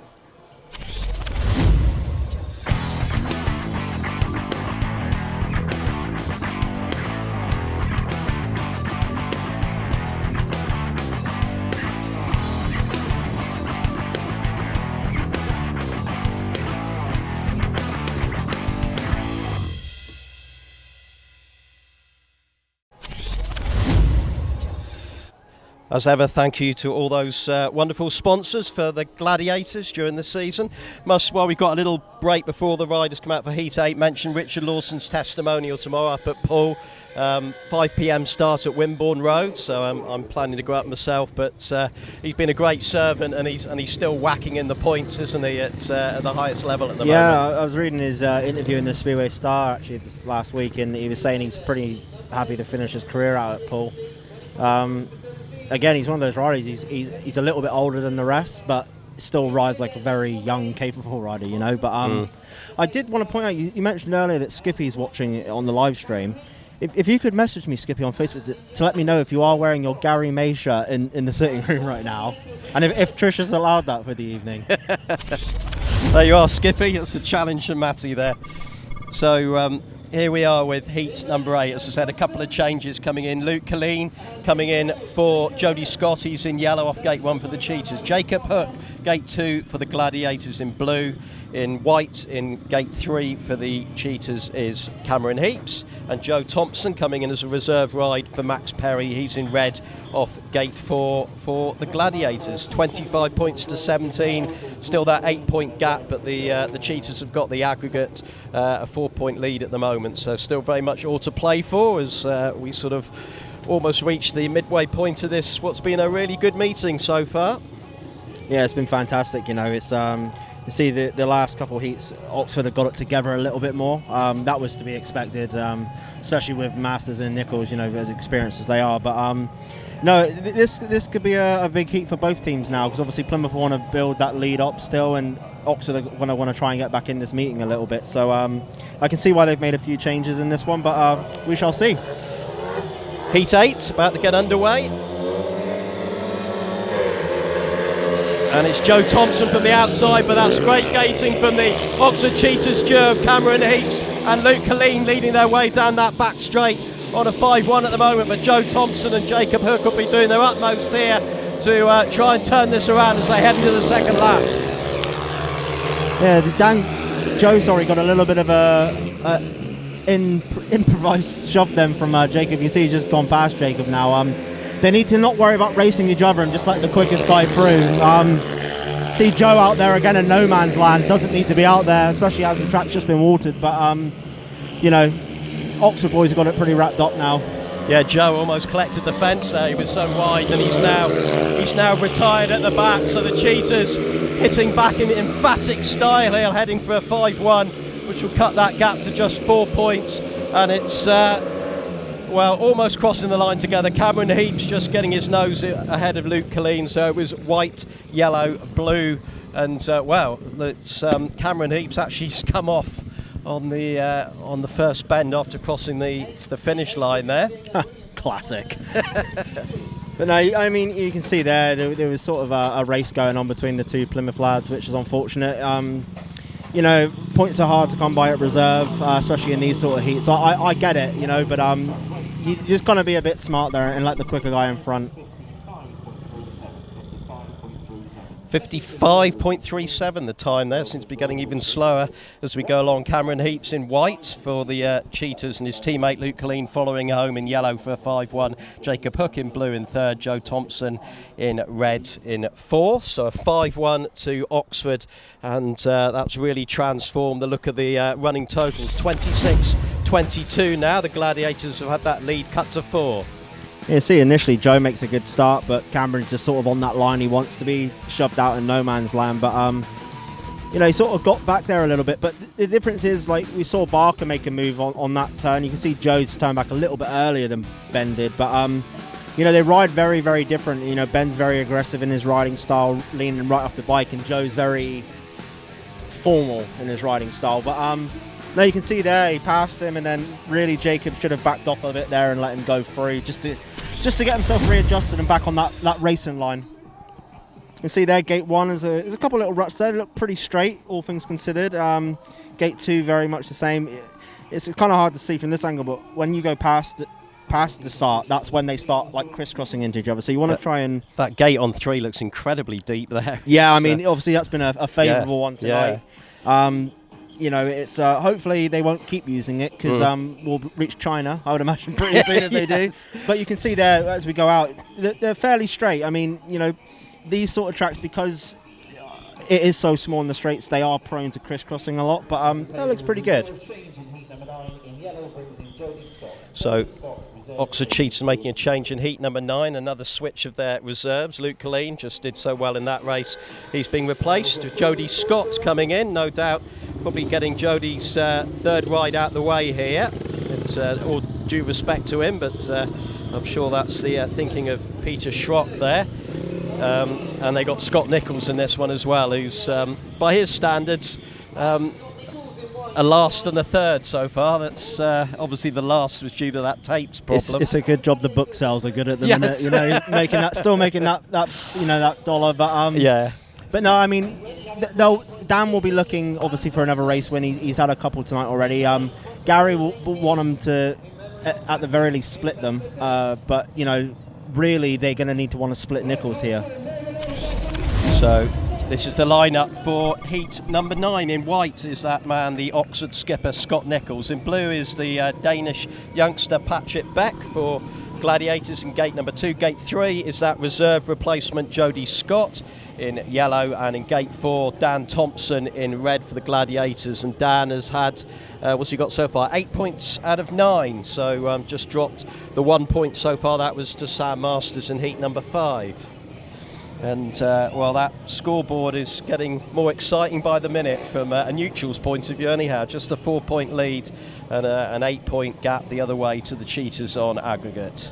I mean, realistically looking at it, with Patrick's gating ability, if he can get in front of Scott and make a bit of a nuisance of himself in that first turn, just to sort of slot, because if Scott makes a start, he'll go where he wants to go. You know, obviously it's Speedway, that's how it works. But it's going to be an interesting heat for sure. Scott off gate 1 as well, where we've had no winners so far, and he's made a good start there. Patrick Baek almost lost control there, heading into bend 1, and it's Scott Nicholls leading away down that back straight, hotly pursued by Dan Thompson, with Jody SCOTT leading Patrick Baek at the moment. Dan putting the pressure on that inside. I think Scott realised then when he opted to take that wider line on 4 that Dan was too close to him, so you can see on this corner he's protected it a bit more. It's going to need a bit more from Patrick, and he needs to find a way past Jody. Yeah, he'll be disappointed if he doesn't get past Jody SCOTT. He's going up the inside, not quite enough. Jody SCOTT just hanging on to it there in 3rd place. Out front, it's still Scott Nicholls leading Dan Thompson as we enter the final lap here at the Coliseum. And Patrick Baek again trying to go round the inside, but Jody SCOTT keeping the door firmly shut there. And it is going to be a race win for Scott Nicholls in white, followed by red, yellow and blue. So Scott Nicholls picking up his first heat win of the night. It was a good ride from Scott. You know, it was sort of pre-predicted really. He is a masterclass around here, and it was a good ride from Dan. You know, Dan kept him honest, especially for the first sort of 2-3 laps. A little bit disappointed from Patrick there though.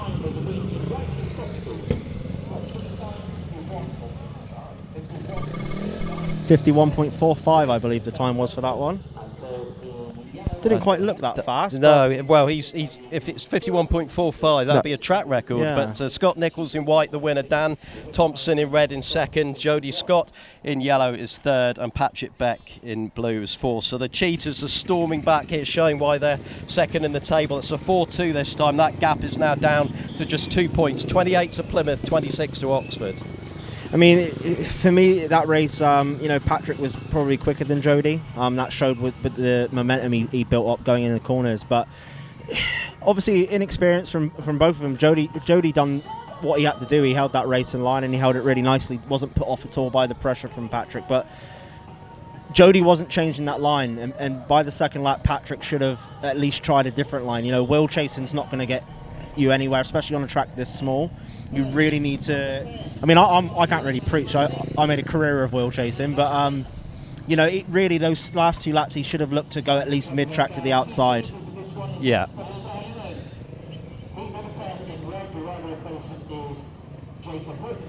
Jacob Hook is rider replacement in red, and Joe Thompson is coming out in place of Max Perry in blue. So Hook and Thompson. And here's the full lineup. Jordan Jenkins in yellow off gate 1 for the Cheetahs. Joe Thompson in blue off gate 2 for the Gladiators. Ashton BOUGHEN in white, gate 3 for the Cheetahs. And it's Jacob Hook in red for the Gladiators off gate 4.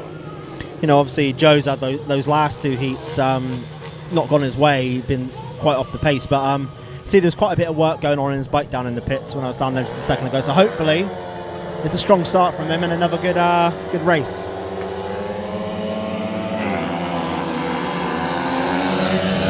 And that's a great start, a great gate there for Joe Thompson, with Ashton BOUGHEN down the back straight trying to go round the outside. He's got Jordan Jenkins with him as well, but Joe Thompson leading from the front. At the moment Jacob Hook is at the back, but he's trying to get under Ashton BOUGHEN there. Yeah, I think Ashton's just that little bit further out where we saw Barker ride earlier on, and it's just giving him that little bit more momentum as he gets his wheels in line. You see Joe coming under a bit of pressure now from Jordan, but again, Joe's on that right line. You know, unless he makes a mistake, I can't really see Jordan passing him. So here's Joe Thompson, Jordan Jenkins, just a bike length behind, but he's running out of time here before the checkered flag. There's one last look around the outside, but Joe Thompson just about hangs on at the front, and in the end Jenkins passes him after the checkered flag, but it's a 3-3 with Joe Thompson bouncing back after his disappointing previous wide with a heat win. That was a great ride from Joe. You know, he rode a smart race right on the racing line. It was under pressure from Jordan pretty much the entire race. Didn't budge. But no, it was a great ride. You know, especially after his last two, been a little bit disappointing by his own standards. 53.87 the winning time there for Joe Thompson in blue. And then it's the Oxford Cheetahs duo, Jordan Jenkins in yellow in second, Ashton BOUGHEN in white in third, and Jacob Hook coming up, bringing up the rear in red in fourth. So another 3-3, 31-29, match still on a knife edge. You see here again on the start, Joe made a fantastic gate off too. You saw those ruts earlier on when they were filmed. There was a few really good straight ones there. And paid dividends in that one. He made a very good first corner. See, Ashton had a really good run coming off turn two, but you see him shut the throttle off there a little bit, let the back wheel catch up of itself. But you know, on a track this small, you can't really afford to do that too much. You need to keep the thing revving. But no, it was a good race. You know, Dan and Joe both ride much wiser beyond their years for sure. Good evening, everyone, up on the gantry here, the commentary gantry. It's just looking at, unless I've made a mistake in my programme, Max Perry has completed his 4 programmed rides, well, and he's only had... When I saw that Jacob was out in that last one, when I was down in the pits a few heats ago, I did have a little look over into the corner where Max was, and it looked like... I couldn't really see too much. Garry May was in amongst, but it looked like there might have been an issue with him. Right, like, so he's... I don't know if he's because obviously he wears glasses under his goggles, so I don't know if something's got under or trapped or something. I wouldn't be surprised to see if he's been withdrawn from the meeting. Well, he must have, because otherwise he's only had 2 programme rides and you've got to have 3. Yeah, so of course. We haven't had confirmation on that, but that would explain. You know, I was just thinking, if I made a mistake in my programme here, because I was thinking, well, he had to come out in that race because that was his last programme ride in Heat 10, and obviously he's not a reserve, so you couldn't use him anywhere else. But that would explain it, and that's gutting for him. It's a long way to come, isn't it, to have 2 rides and then have to pull out. But I went to Russia once for a rain-off. I'll tell you that story after. It's a long story. That is bad luck, isn't it? So I know we're only on Heat 10, but I'm already looking forward to Heats 13 and 15 with Ben Barker up against Masters and Nicholls, bearing in mind Ben has gone through the cards so far. Those are going to be... Yeah, because obviously we haven't seen Ben for a couple of heats now. No. And in that time, Nicholls and Masters have sort of got their setups good. They got their, you know, what lines they're riding good. So it's going to be, I would imagine, a tougher task than the earlier heats for sure. But you never write off Ben. No, and he's out against Sam Masters in heat number 11. Just going back to that Richard Lawson testimonial tomorrow, it's pretty much the pool team, I think, up against like a select, and you know, it's all the usual. So Paul versus old Paul. Yeah, people like Chris Harris, I think, are riding. It's I can't. The lineups have gone out of my head, but it's a tasty looking. So if you got not a lot to do tomorrow afternoon, you fancy a drive to Poole, I'm sure you'll have a good afternoon there at Wimborne Roads. We got a few of the top British youth riders there as well. Yeah, that's part of the program. Seth Norman, tomorrow. I think, taking part. Yeah. Cooper Russian, I believe. I'm glad you can remember. I'm just reading it off my hand now. I did have them all listed in my head, and I've just gone completely blank. So anyway, little pause there, but we're about to get back underway with heat number 11. Just 2 points between the sides. There's a bigger gap on aggregate now. That's 10 points. Just Plymouth v Oxford this season. Of course, Plymouth beat Oxford here in the BSN series. They drew up at Oxford in the BSN series.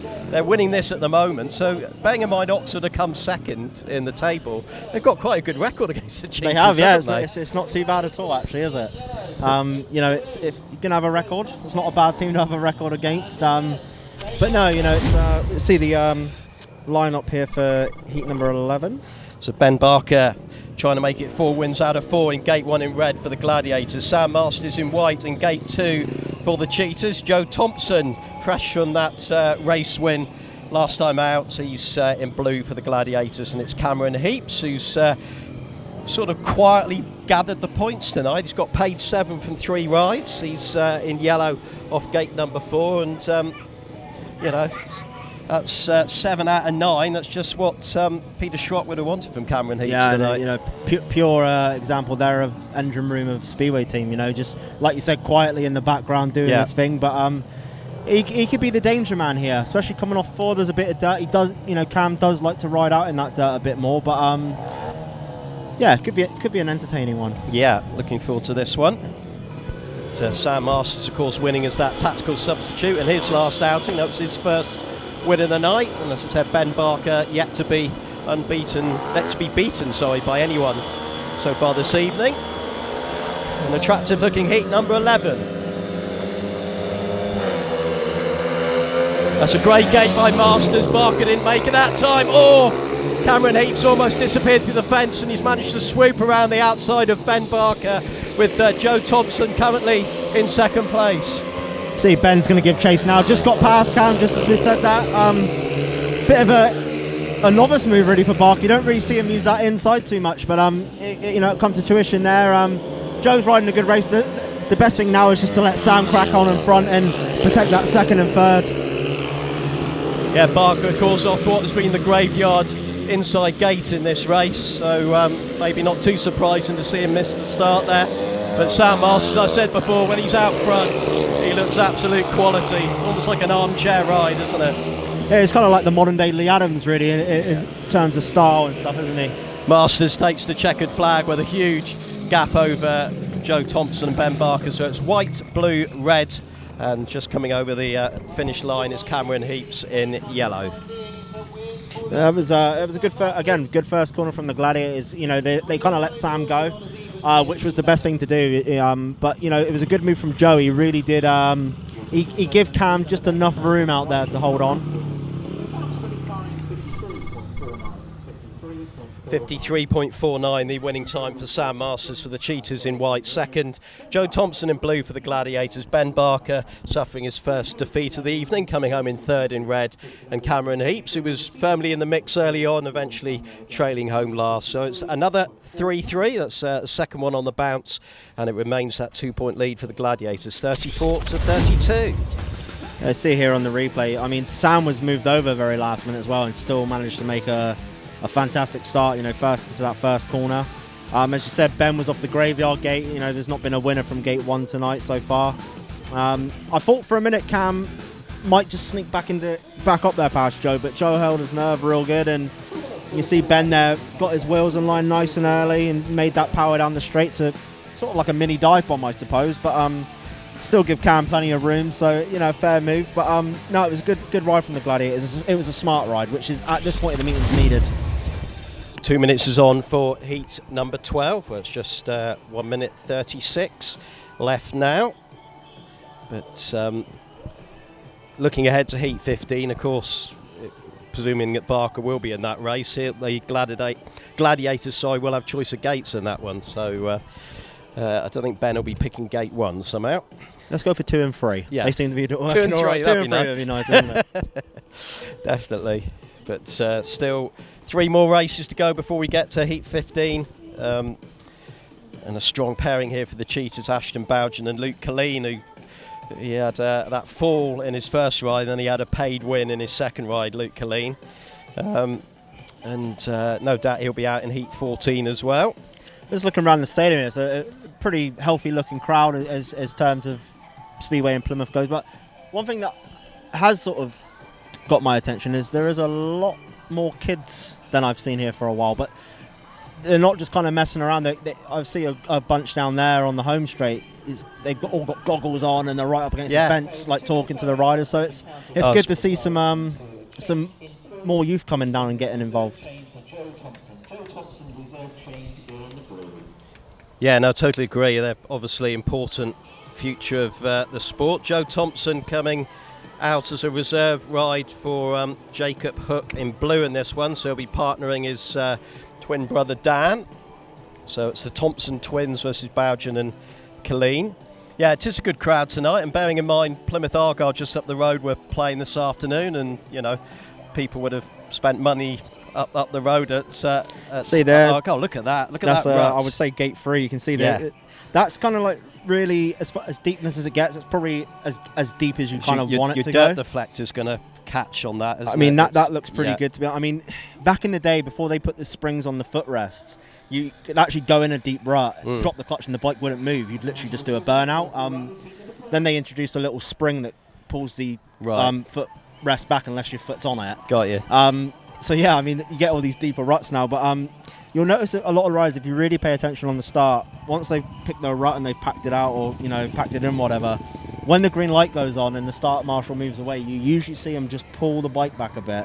So when they drop that clutch, the bike then fires down into the rut and just gives them that bit more oomph. Not supposed to do it. It's like an unwritten rule, really, but everyone does it. Once the heat is going, I guess you've got to be really careful not to cross those ruts, because you could almost get railroaded into it. Oh, of course. I mean, I've seen riders in the past, more so back before they introduced that spring on the footrest, just make a good start, and by the first corner, they're out on the fence, or get a burger from the burger van or whatever.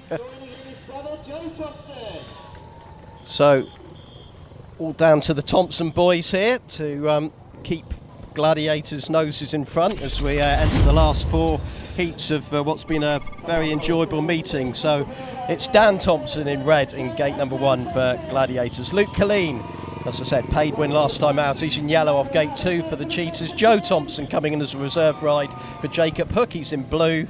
And it's Ashton BOUGHEN in the outside gate in white for the Cheetahs. He's had a couple of second places tonight. He gated first in his last outing before being overhauled. But he's got 4 points from his 3 rides. You see here with Ashton as well. He's off gate 4. I'm surprised to see him that tight into gate 4, actually. I thought he would have been out a bit wider, but he is on that outside, which is where he loves to ride. He's very much like, I guess it's the motocross style, it's a bit rougher out there. The terrain's a bit more tacky and stuff. But he really thrives on the outside, so could be dangerous for him coming off 4 if he makes a good one. You see a big heat in the context of the match. Gladiators really need a heat advantage here.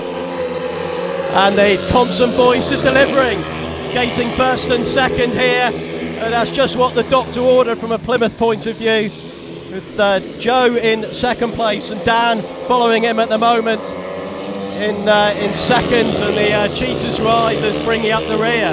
That's a great display of team riding as well. I mean, a lot of people say team riding is sort of a lost art in Speedway these days, but I've noticed the last season or so it's coming back, and this is brilliant. You can see there Dan looking for Joe and slowing the bike down a bit. It's this is what wins your meetings. Yeah, absolutely brilliant from the Thompson boys. Who've been a hugely welcome addition to the Gladiators side this season, and they've repeatedly said how much they've enjoyed their time here this season, and all Plymouth fans will be hoping that they're back here again in 2025. It looks like it's Joe as an attempt by Ashton BOUGHEN. Oh my God! Ashton BOUGHEN has got up on the line. And he's got into the fence. Thankfully he's okay, he just managed to recover it. Well, the referee's going to have to call that. Ashton BOUGHEN came from absolutely nowhere there to get up alongside the Thompson boys.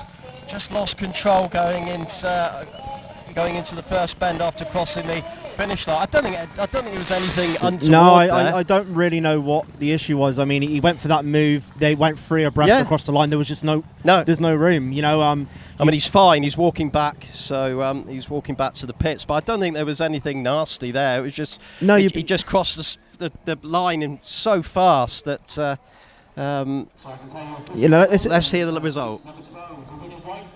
Oh, brilliant for Ashton BOUGHEN. How on earth did he manage that? He's got up on the outside to pass both of the Thompsons.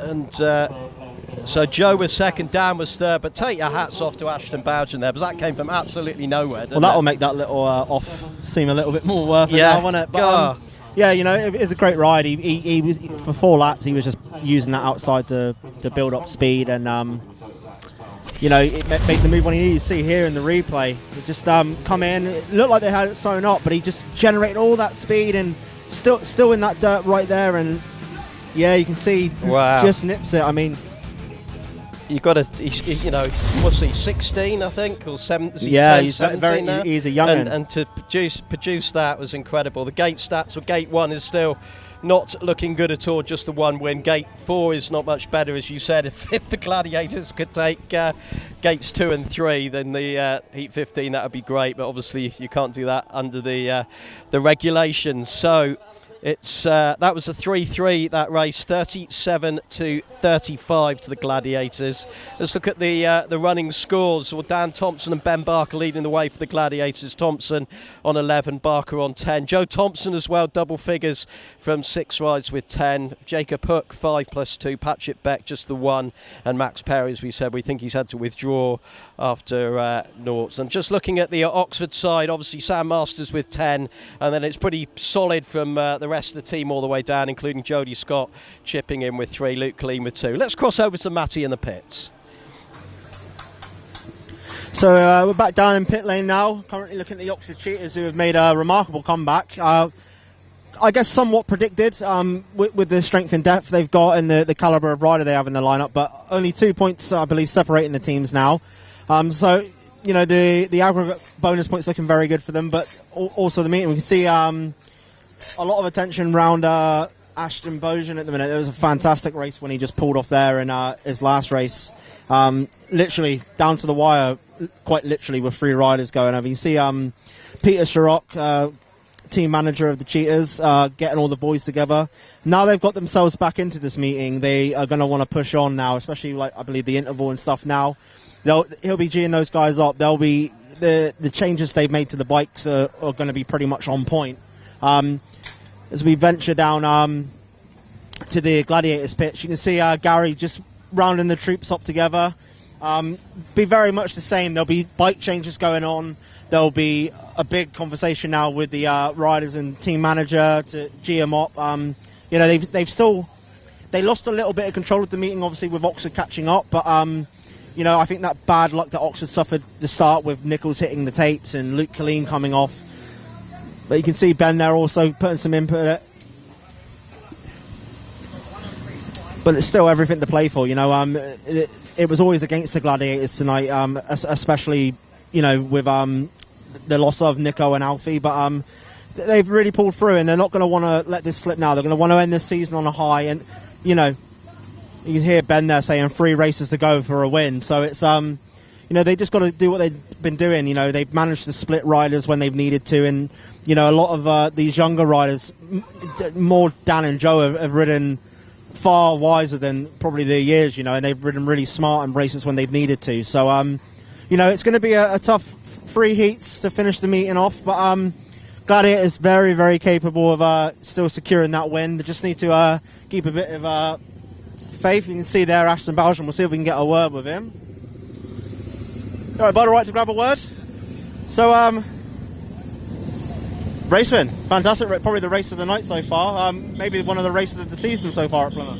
Yeah, sort of. They was both on the inside. Just sort of had my own line on the outside. I kept with it. Got a little tight at the end, but I had nowhere to go but the fence. But yeah, it was a good race for me, and not my favourite track, so it's good to get a win. So obviously you're now riding all. Well, 3 leagues is it for Oxford, or top 2? So obviously you're still very new to the sport. How have you found this year being like quite a dominant year for you? Just sort of learning off everyone else and the top boys. So I'm only new, it's my first full year, so literally just learning what to do and make sure I do it at the right time. And yeah, it's so much to learn. It's all about experience and what you know. We'll keep it up for the rest of the season, mate. Thank you. Quick word there from Ashton BOUGHEN. Obviously had that fantastic race win there in Heat 12. Really, really good ride. Not often you see riders venture that far out, especially on Ben 4, but especially riders of sort of lack of experience, but probably the least experienced rider in the lineup for Oxford. You see there's a few back wheels out. There's a few changes going on, as it would with any point at this time of the meeting. You know, they're going to be dropping teeth, maybe shortening the bike up a little bit, dropping a couple of links out of the rear chain, that kind of thing. But no, you know, Oxford are fired up now. You see, well, we saw Peter Schroeck giving them a good pep talk. Gladiators looking pretty chilled down in their pits. But I'm going to return to the commentary and I will speak to you guys in a bit. Thank you very much, Mattie. Good to hear from Ashton BOUGHEN there about that incredible overtake of the two Thompsons. Just a shout out from Ryan, who's watching the stream tonight, to the medical guys tonight. Ryan is working elsewhere tonight, but he just wants to thank the medical staff here tonight for filling in, doing such a fantastic job. So, as ever, always grateful to the work the medical staff do here. And the Max Perry mystery has been solved, Mattie. He hasn't withdrawn, so apologies to Max. He's coming out as a rider replacement in the next one. So Okay. so that's his third programme ride. So I'd forgotten that we still had a rider replacement. And that's to go. why Garry May's a team manager and I'm not. Exactly. So apologies to if I was raising any concerns over Max Perry. He hasn't withdrawn from the meeting, and he will come out for that third ride in heat number 13. But Mr. BOUGHEN very cool and calm after what was a fantastic piece of overtaking. Yeah, it was. It was great. I said in the interview with him there, it's not a lot of riders, especially of that inexperience, that would try that. And he did, and he held his nerve. As he said, he ran out of room. Initially, it looked like he was a bit bothered that he'd come off. Like he felt like he might have been put out there, but I think it was just purely a racing incident. I didn't see any malice from anyone really. But no, it's a fantastic win for him. He's had a fairly solid night, really. As he said, it's not one of his favourite tracks. A lot of riders do say that about Plymouth. I don't understand it myself. I reckon you could have a GP here next week. Maybe not, but we can all dream, can't we? Well, no, it was a fantastic ride. Well, the track on a weekly basis is better than what Cardiff was, 3 years ago, anyhow. So with that disastrous Grand Prix. Not last year, but the year before that, wasn't it? 2 years ago. Yeah. But it was the first one after COVID, wasn't it? I think so. Yeah. But enough said on that. But obviously, the last 2 years, Cardiff's the Principality Stadium track has been excellent. So credit to all those involved in that. But Sam Masters. He mentioned the track in Heat 1, but he said in the interview you did with him, he enjoys coming here. It's a nice track. He enjoys, the challenge of riding it. Yeah, a lot of the Australians kind of do go. I wouldn't really consider Plymouth a rough track, but in comparison to places like Bellevue, Kings Lynn, Ipswich, those kind of places, I guess it is. But we spoke about earlier why the track does get soft like it does. But from what I've heard, I've never been to Australia to see it, but a lot of the Aussies I've spoke to over the years have said the tracks out there are pretty rough. Obviously, they race in the height of their summer. The tracks are pretty much untouched throughout the UK and European season because most of the riders are over here. But no, I think a lot of it they just got that. You can see there. I don't know who's bike that is, one of the Thompson pins. They've got the carb off. You can see that they're probably changing a jet just to either let a little bit more fuel into the engine or a little bit more out. Darren working either way, on it yeah. there. So that's on Neil the other side. Neil, working, yeah. Neil Howlett. You see there. So yeah, I would imagine he's probably just made a jet change there on the carb. So Joe's out in heat 14. So, but the weather, like the temperature of the air and the humidity, that will really decide on what jets you're going to use. Like you could use the same jet all season, and then you have a slight drop in temperature. Yeah. And you'll want to change it because it'll just work better for the bike on that night. I've got to say, there is an upright in the pits, and it's just been warming up. Wow. It's Roy Miller's upright, and I think he's got that proper Castrol R in there. Yeah. Oh. I haven't smelt that proper Speedway smell in a while, but I'm smelling it right now. It's that smell that's led so many people to have a lifelong love of Speedway, isn't it? That's, especially on a dark night as well. Yeah. It's like a proper Speedway night, isn't it? Is. Yeah, no, I'm getting a whiff. See the transponder there on Patrick Baek's bike.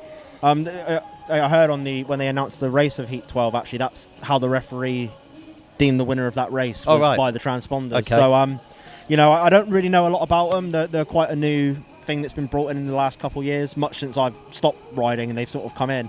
But it's obviously done its job there, and I know they use them in the Formula 2 stock cars and the stock car scene quite a lot. They had an issue at Sheffield earlier in the season, didn't they, with Jack Holder breaking Ricky Ashworth's track record, and the time was based on the transponder, but people who timed it independently. You can see Roy Miller's bike there. Actually. Oh yes, yeah. That's Old Westlake. Brilliant. Westlake and Yara, when I was growing up watching Speedway, they were the two and the Godden, I think, was around that time as well. You see, Roy he's Exeter born, but emigrated to Australia when he was very young. So he's an Exeter Australian. He's an Exonian with an Australian accent, but he's very much involved in this. There's the oil we were smelling. Oh yeah. He's very much involved in this vintage sort of renaissance with the Westlake days that Gary O'Hare does up at Scunthorpe and stuff like that. But no, he always got really nice, impressive kit. And whenever I jump on a bike, his Kevlar's fit me a treat. And they're a little.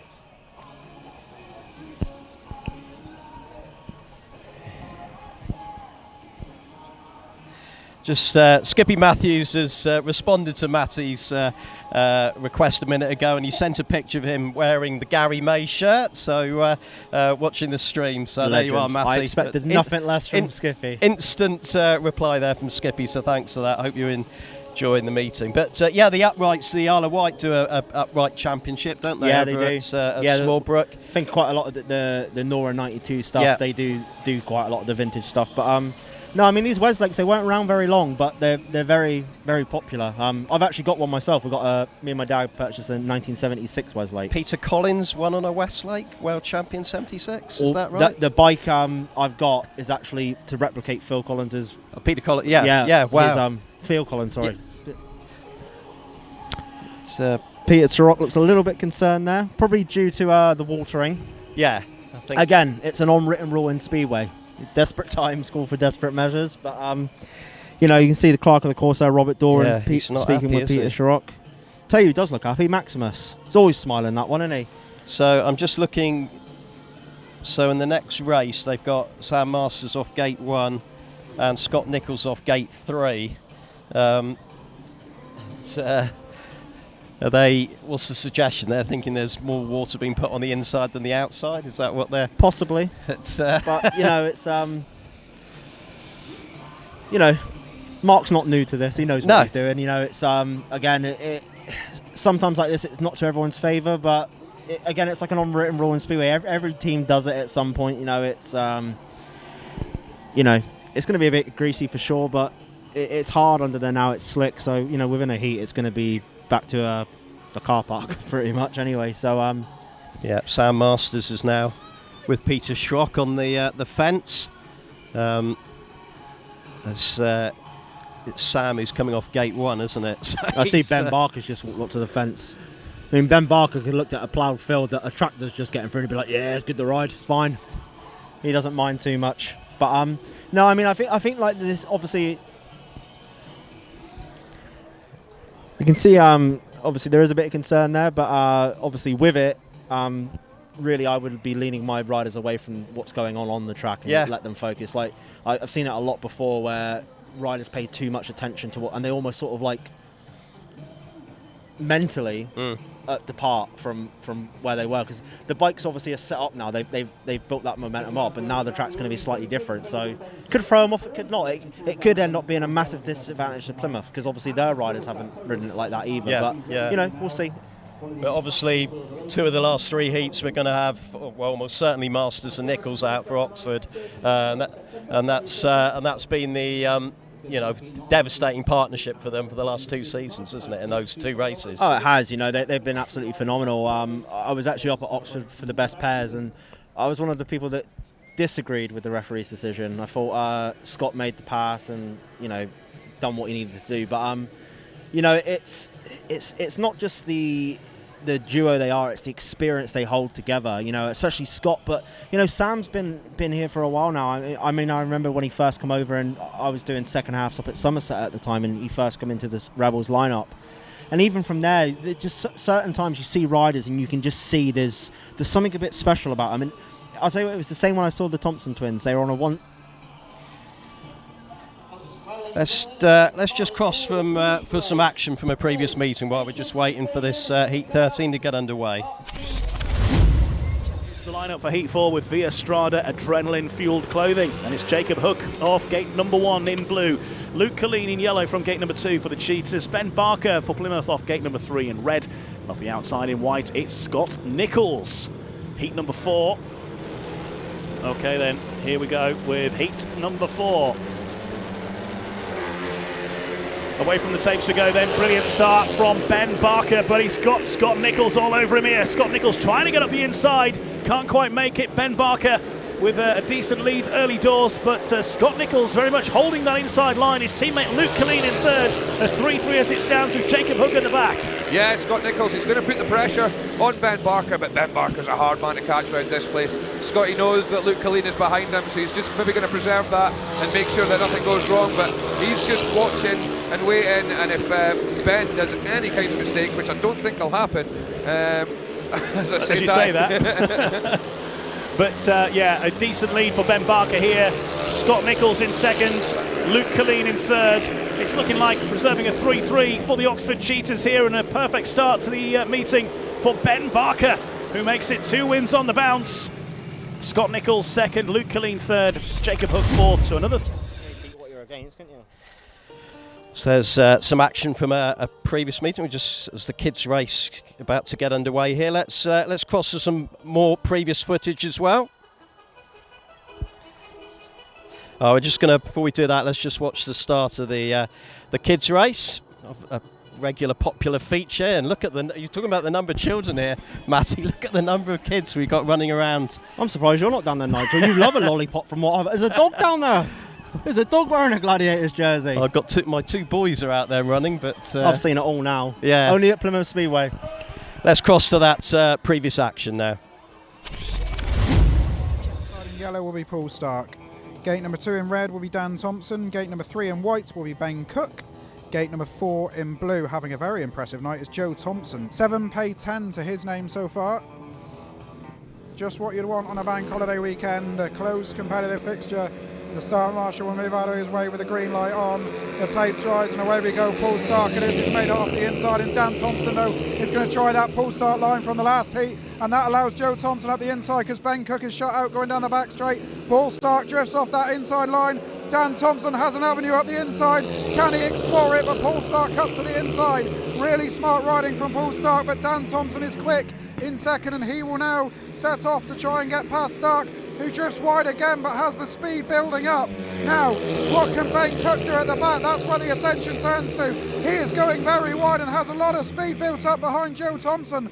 Meanwhile, out in front, it's all going on because Dan Thompson continues to put Paul Stark under pressure, almost alongside going into bends 1 and 2. Now Ben Cook going high and wide than anyone's gone. He's going to try and go around the outside of Joe Thompson. Can Dan do anything off bends 3 and 4? It's going to be a tie run to the line. Dan gets through! Dan Thompson on the... Some great action there from previous Gladiators meeting. The kids' race is over. There's the dog that you were mentioning, but there was a very clear winner there, wasn't there? He was looking very impressive out the front, maybe hoping to target the next Olympics. But and we love the Benny Hill music. It's always a good thing to have the kids' race too. Yeah, you see it's adopted at quite a few tracks now. I remember going up to Glasgow last year and they done their version of it, and it's good to get the kids involved and just to get them out on the track. Like, that's a really cool thing. Like, I remember when I was a kid and I'd go to watch Exeter, and I remember like when the meeting had finished and they'd done the parade, I'd get out on track and you'd find a tear off, and it was like really exciting. So it's good that they get to go out on the track, and you know, you'd have to be very fit to do a lap of the county ground. Oh god, it'd be like long track, wouldn't it? This is obviously the smallest track. It's county ground was just shy of 400 metres, wasn't it? Yeah, they've had a very long interval to get that one in, I think. Oh, but there's the Thompson boys just in conversation with Garry May and their dad Darren. A fun fact about Joe Thompson as well: he has gone unbeaten in a Heat 2 at home all season. Wow, that's a good stat. See there, Mark in the pits. Getting familiar. Probably telling the boys he could have gone out and done a better job. Promoter Mark Phillips, but no doubt has probably just had his ear bent by Peter Schroeck over the watering, but we shall see. Yeah, you can't fault Mark at all. No, as not a at promoter, all. You know, he really has built this club from literally a track and a field with some old pallets to, you know, we got a fully functional food outlet. You can see there's a new bar being put over on turn 2. It's of course the NHS grandstand was brilliant. A great addition. Absolutely brilliant. Extra facilities gradually being built here at the Coliseum. Just need to put that roof on now, he teased about a couple of years ago. Over the whole track, yeah. That'd be good. It's, so, Heat 13 is about to get underway. They're on 2 minutes, and let's see how the Oxford boys cope with the track conditions, which they're obviously were concerned about there, expressing their concern to Clerk of the Course Rob Doran.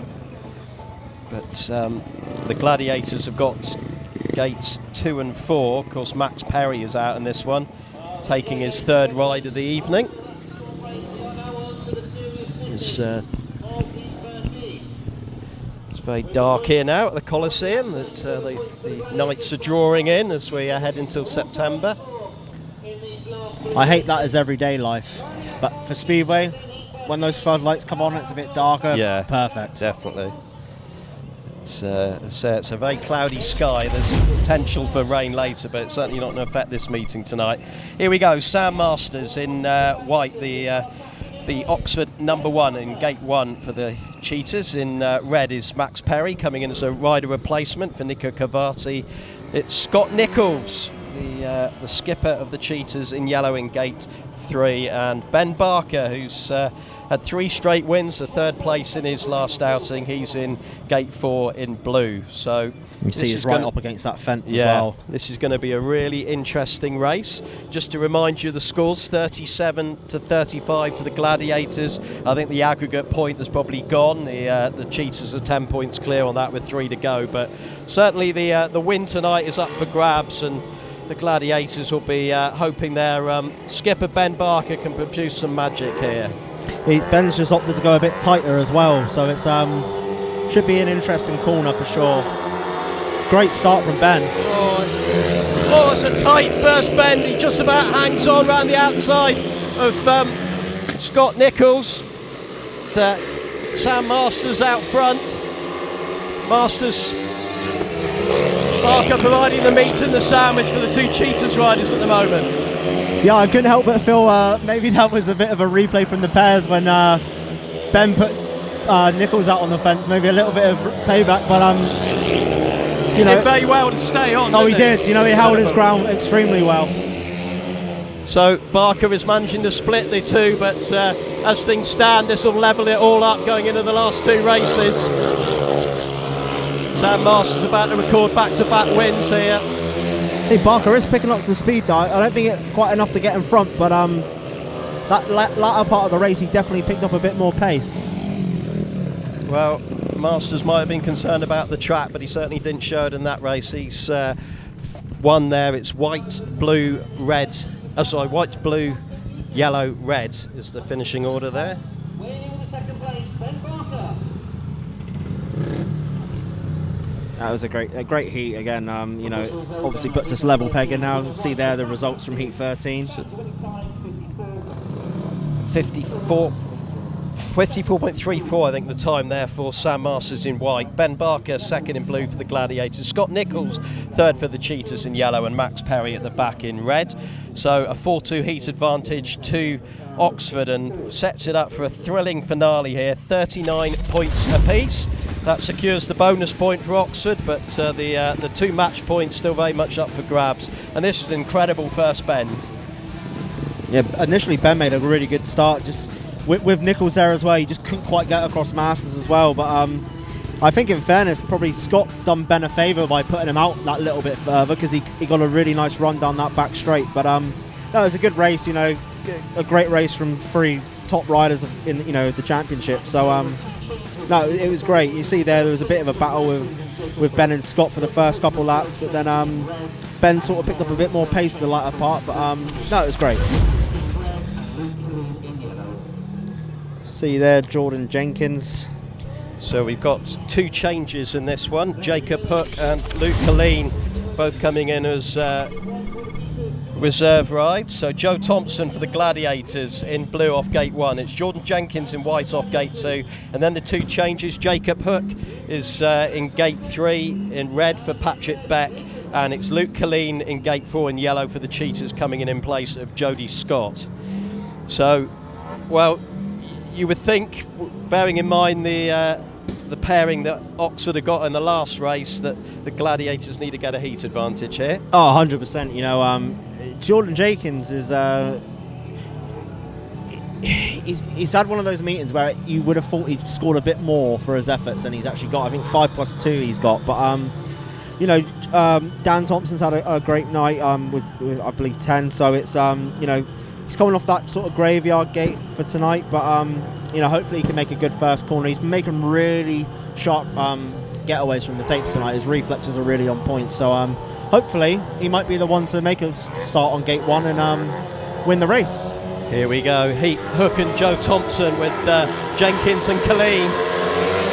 And it's Joe Thompson who's just holding the outside line. Can Jenkins get down that outside, looking to go round Thompson on bends 3 and 4? Has he got his nose in front?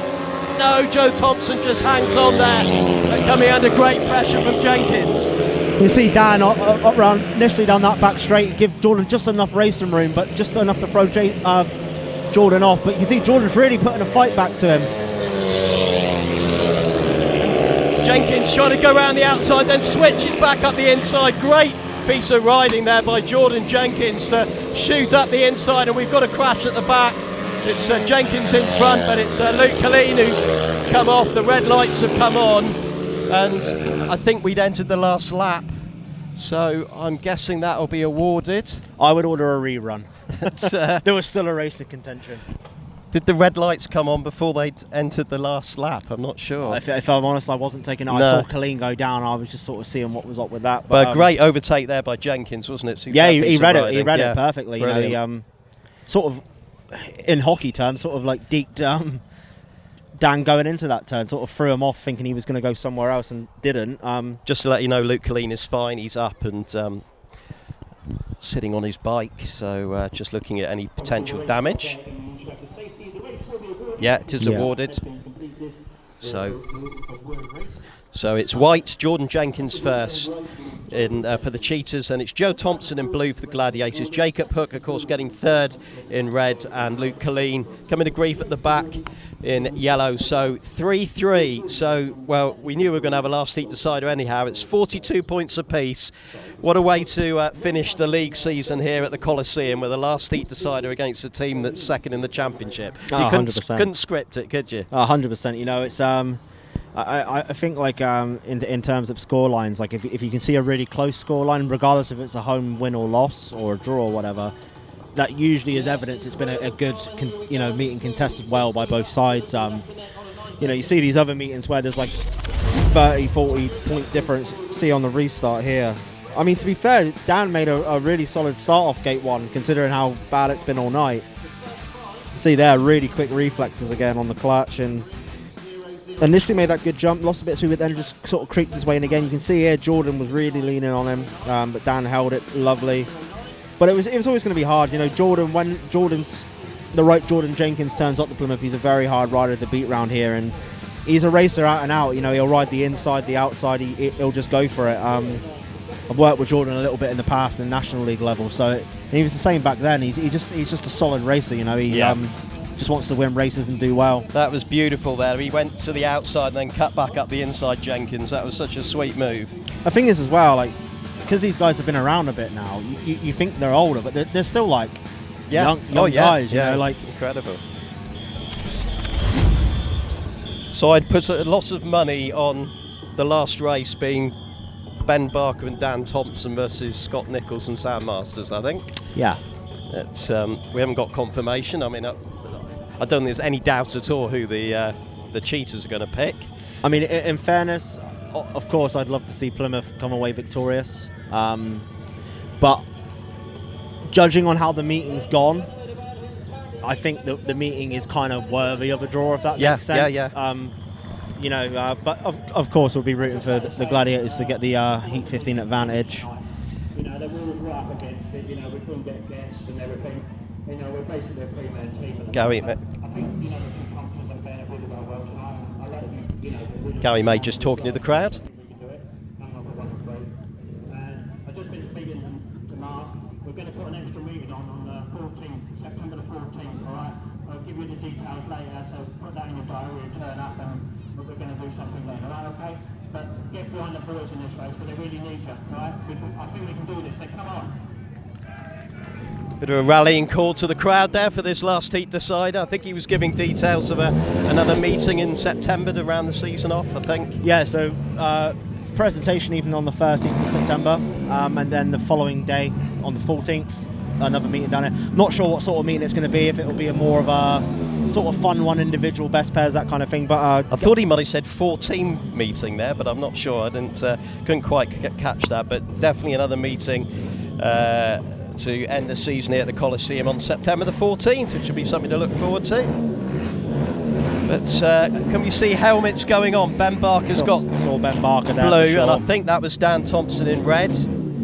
And Scotty Nicholls has got white. White, yeah. And almost certainly... Oh no, Sam Masters got white there. Maybe Scott Nicholls had yellow. Yeah, maybe it's the lighting. Yeah, I think Scott Nicholls has got yellow, hasn't he? So it's as we thought, Ben Barker, Dan Thompson, Scotty Nicholls and Sam Masters. What's going to be a thrilling climax to not only this meeting but to the league season here at the Coliseum. And there he goes, Ben Barker wheeling out of the pits. He's up for this one. Yeah, I think, you know, obviously initially Oxford have obviously got themselves back into this meeting, and especially Nicholls and Sam, they've figured their setup out, and they've, you know, been sort of, again, that really consistent dominant pairing, and, you know, for the latter part of the meeting. But Dan and Ben have both beaten them early, you know, and they're both capable of doing it now. So it's one of those heats I really couldn't predict. You know, it could be a 5-1 to us, against us, a 3. It's such a hard one to call, because, well, interestingly, the Gladiators have picked 1 and 3. So I think is it 3 from what I remember, it's probably been the best on the gate stats. So they're looking to get a race win from Barker, and then just hope Dan can do something from what's been a difficult gate 1 tonight. But it's all set up here for what should be a tremendous heat 15. I'll say Dan did make it quite a good start off one. So it's Dan Thompson in red off gate 1 for the Gladiators, Sam Masters in white off gate 2 for the Cheetahs, Ben Barker in blue for the Gladiators gate 3, and it's that man Scott Nicholls in yellow for the Cheetahs off gate 4. They lost 47-43 at Scunthorpe last night, Oxford.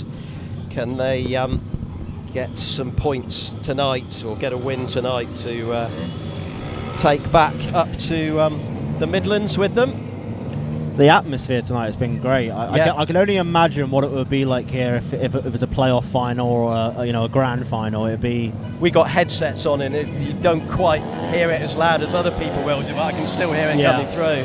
Here we go for this thrilling Heat 15, and it's the Cheetahs who've got their nose in front, with Sam Masters being followed home by Scott Nicholls. Nicholls goes round the outside to take the lead. It's Dan Thompson in hot pursuit in third, Ben Barker well adrift at the back. No, it was a pretty even first corner, to be honest. You know, they are all pretty tight, but, you know, the Oxford duo just on that line they need to be. You can see Dan really pushing Sam Masters now, but unless Sam makes a mistake, I can't see a way through. As we said earlier in the meeting, one of the, if not the strongest pairing in the championship, and they're showing exactly why here. These two class acts, Masters and Nicholls, or Nicholls and Masters. Nicholls leading at the moment, and as much as Dan Thompson tries, he's not going to be able to stop Oxford getting a 5-1 to seal victory here. They've already got the aggregate bonus point, and after a thrilling meeting, Oxford have hit back from 1 point being 10 points down to win this meeting by 47 points to 43. I think, you know, Ben really done a good job tonight as captain. He you know, considering he's not number 1, not even first in the averages at the minute, you know, he's really put on a great display tonight. Obviously, I know he's come last in that one, but Scott Nicholls, the race winner, in yellow, followed home by teammate Sam Masters in white, Dan Thompson third in red, and Ben Barker at the back in blue. So 5-1 to the Oxford Cheetahs, giving us a final score of Plymouth 43, Oxford 47, and the aggregate, I think that was 82 to 96. Let's have a look at this one again. But it's a pretty cushy first corner for all 4 of them, to be honest. They were all sort of in the mix. But Yeah, it was a really good gate by Masters, wasn't it? Off. Yeah, and he just held that line, yeah. and you know, I think Barker initially went for that sort of cutback, but just couldn't quite get there. But no, you know, the Oxford pair had done what they needed to do, and you know, you can't fault them for that. It was 4 great laps of, you know, dominating riding. Well, we were saying that the Gladiators needed to build up a lead going into the heats 13 and 15. Looking at the score chart, 3 Gladiators riders on 12 there. Dan Thompson, Joe Thompson and Ben Barker. Jacob Hook picking up 6 plus 3, and then, not being nasty, but Patrick Baek and Max Perry, only 1 point between them, is probably where the match was decided. Sam Masters 15 plus 1, a great haul for the Oxford number 1. Scott Nicholls, he had a mixed evening, but he got 2 crucial race wins there to finish with 8. Jordan Jenkins, good solid performance there with 8.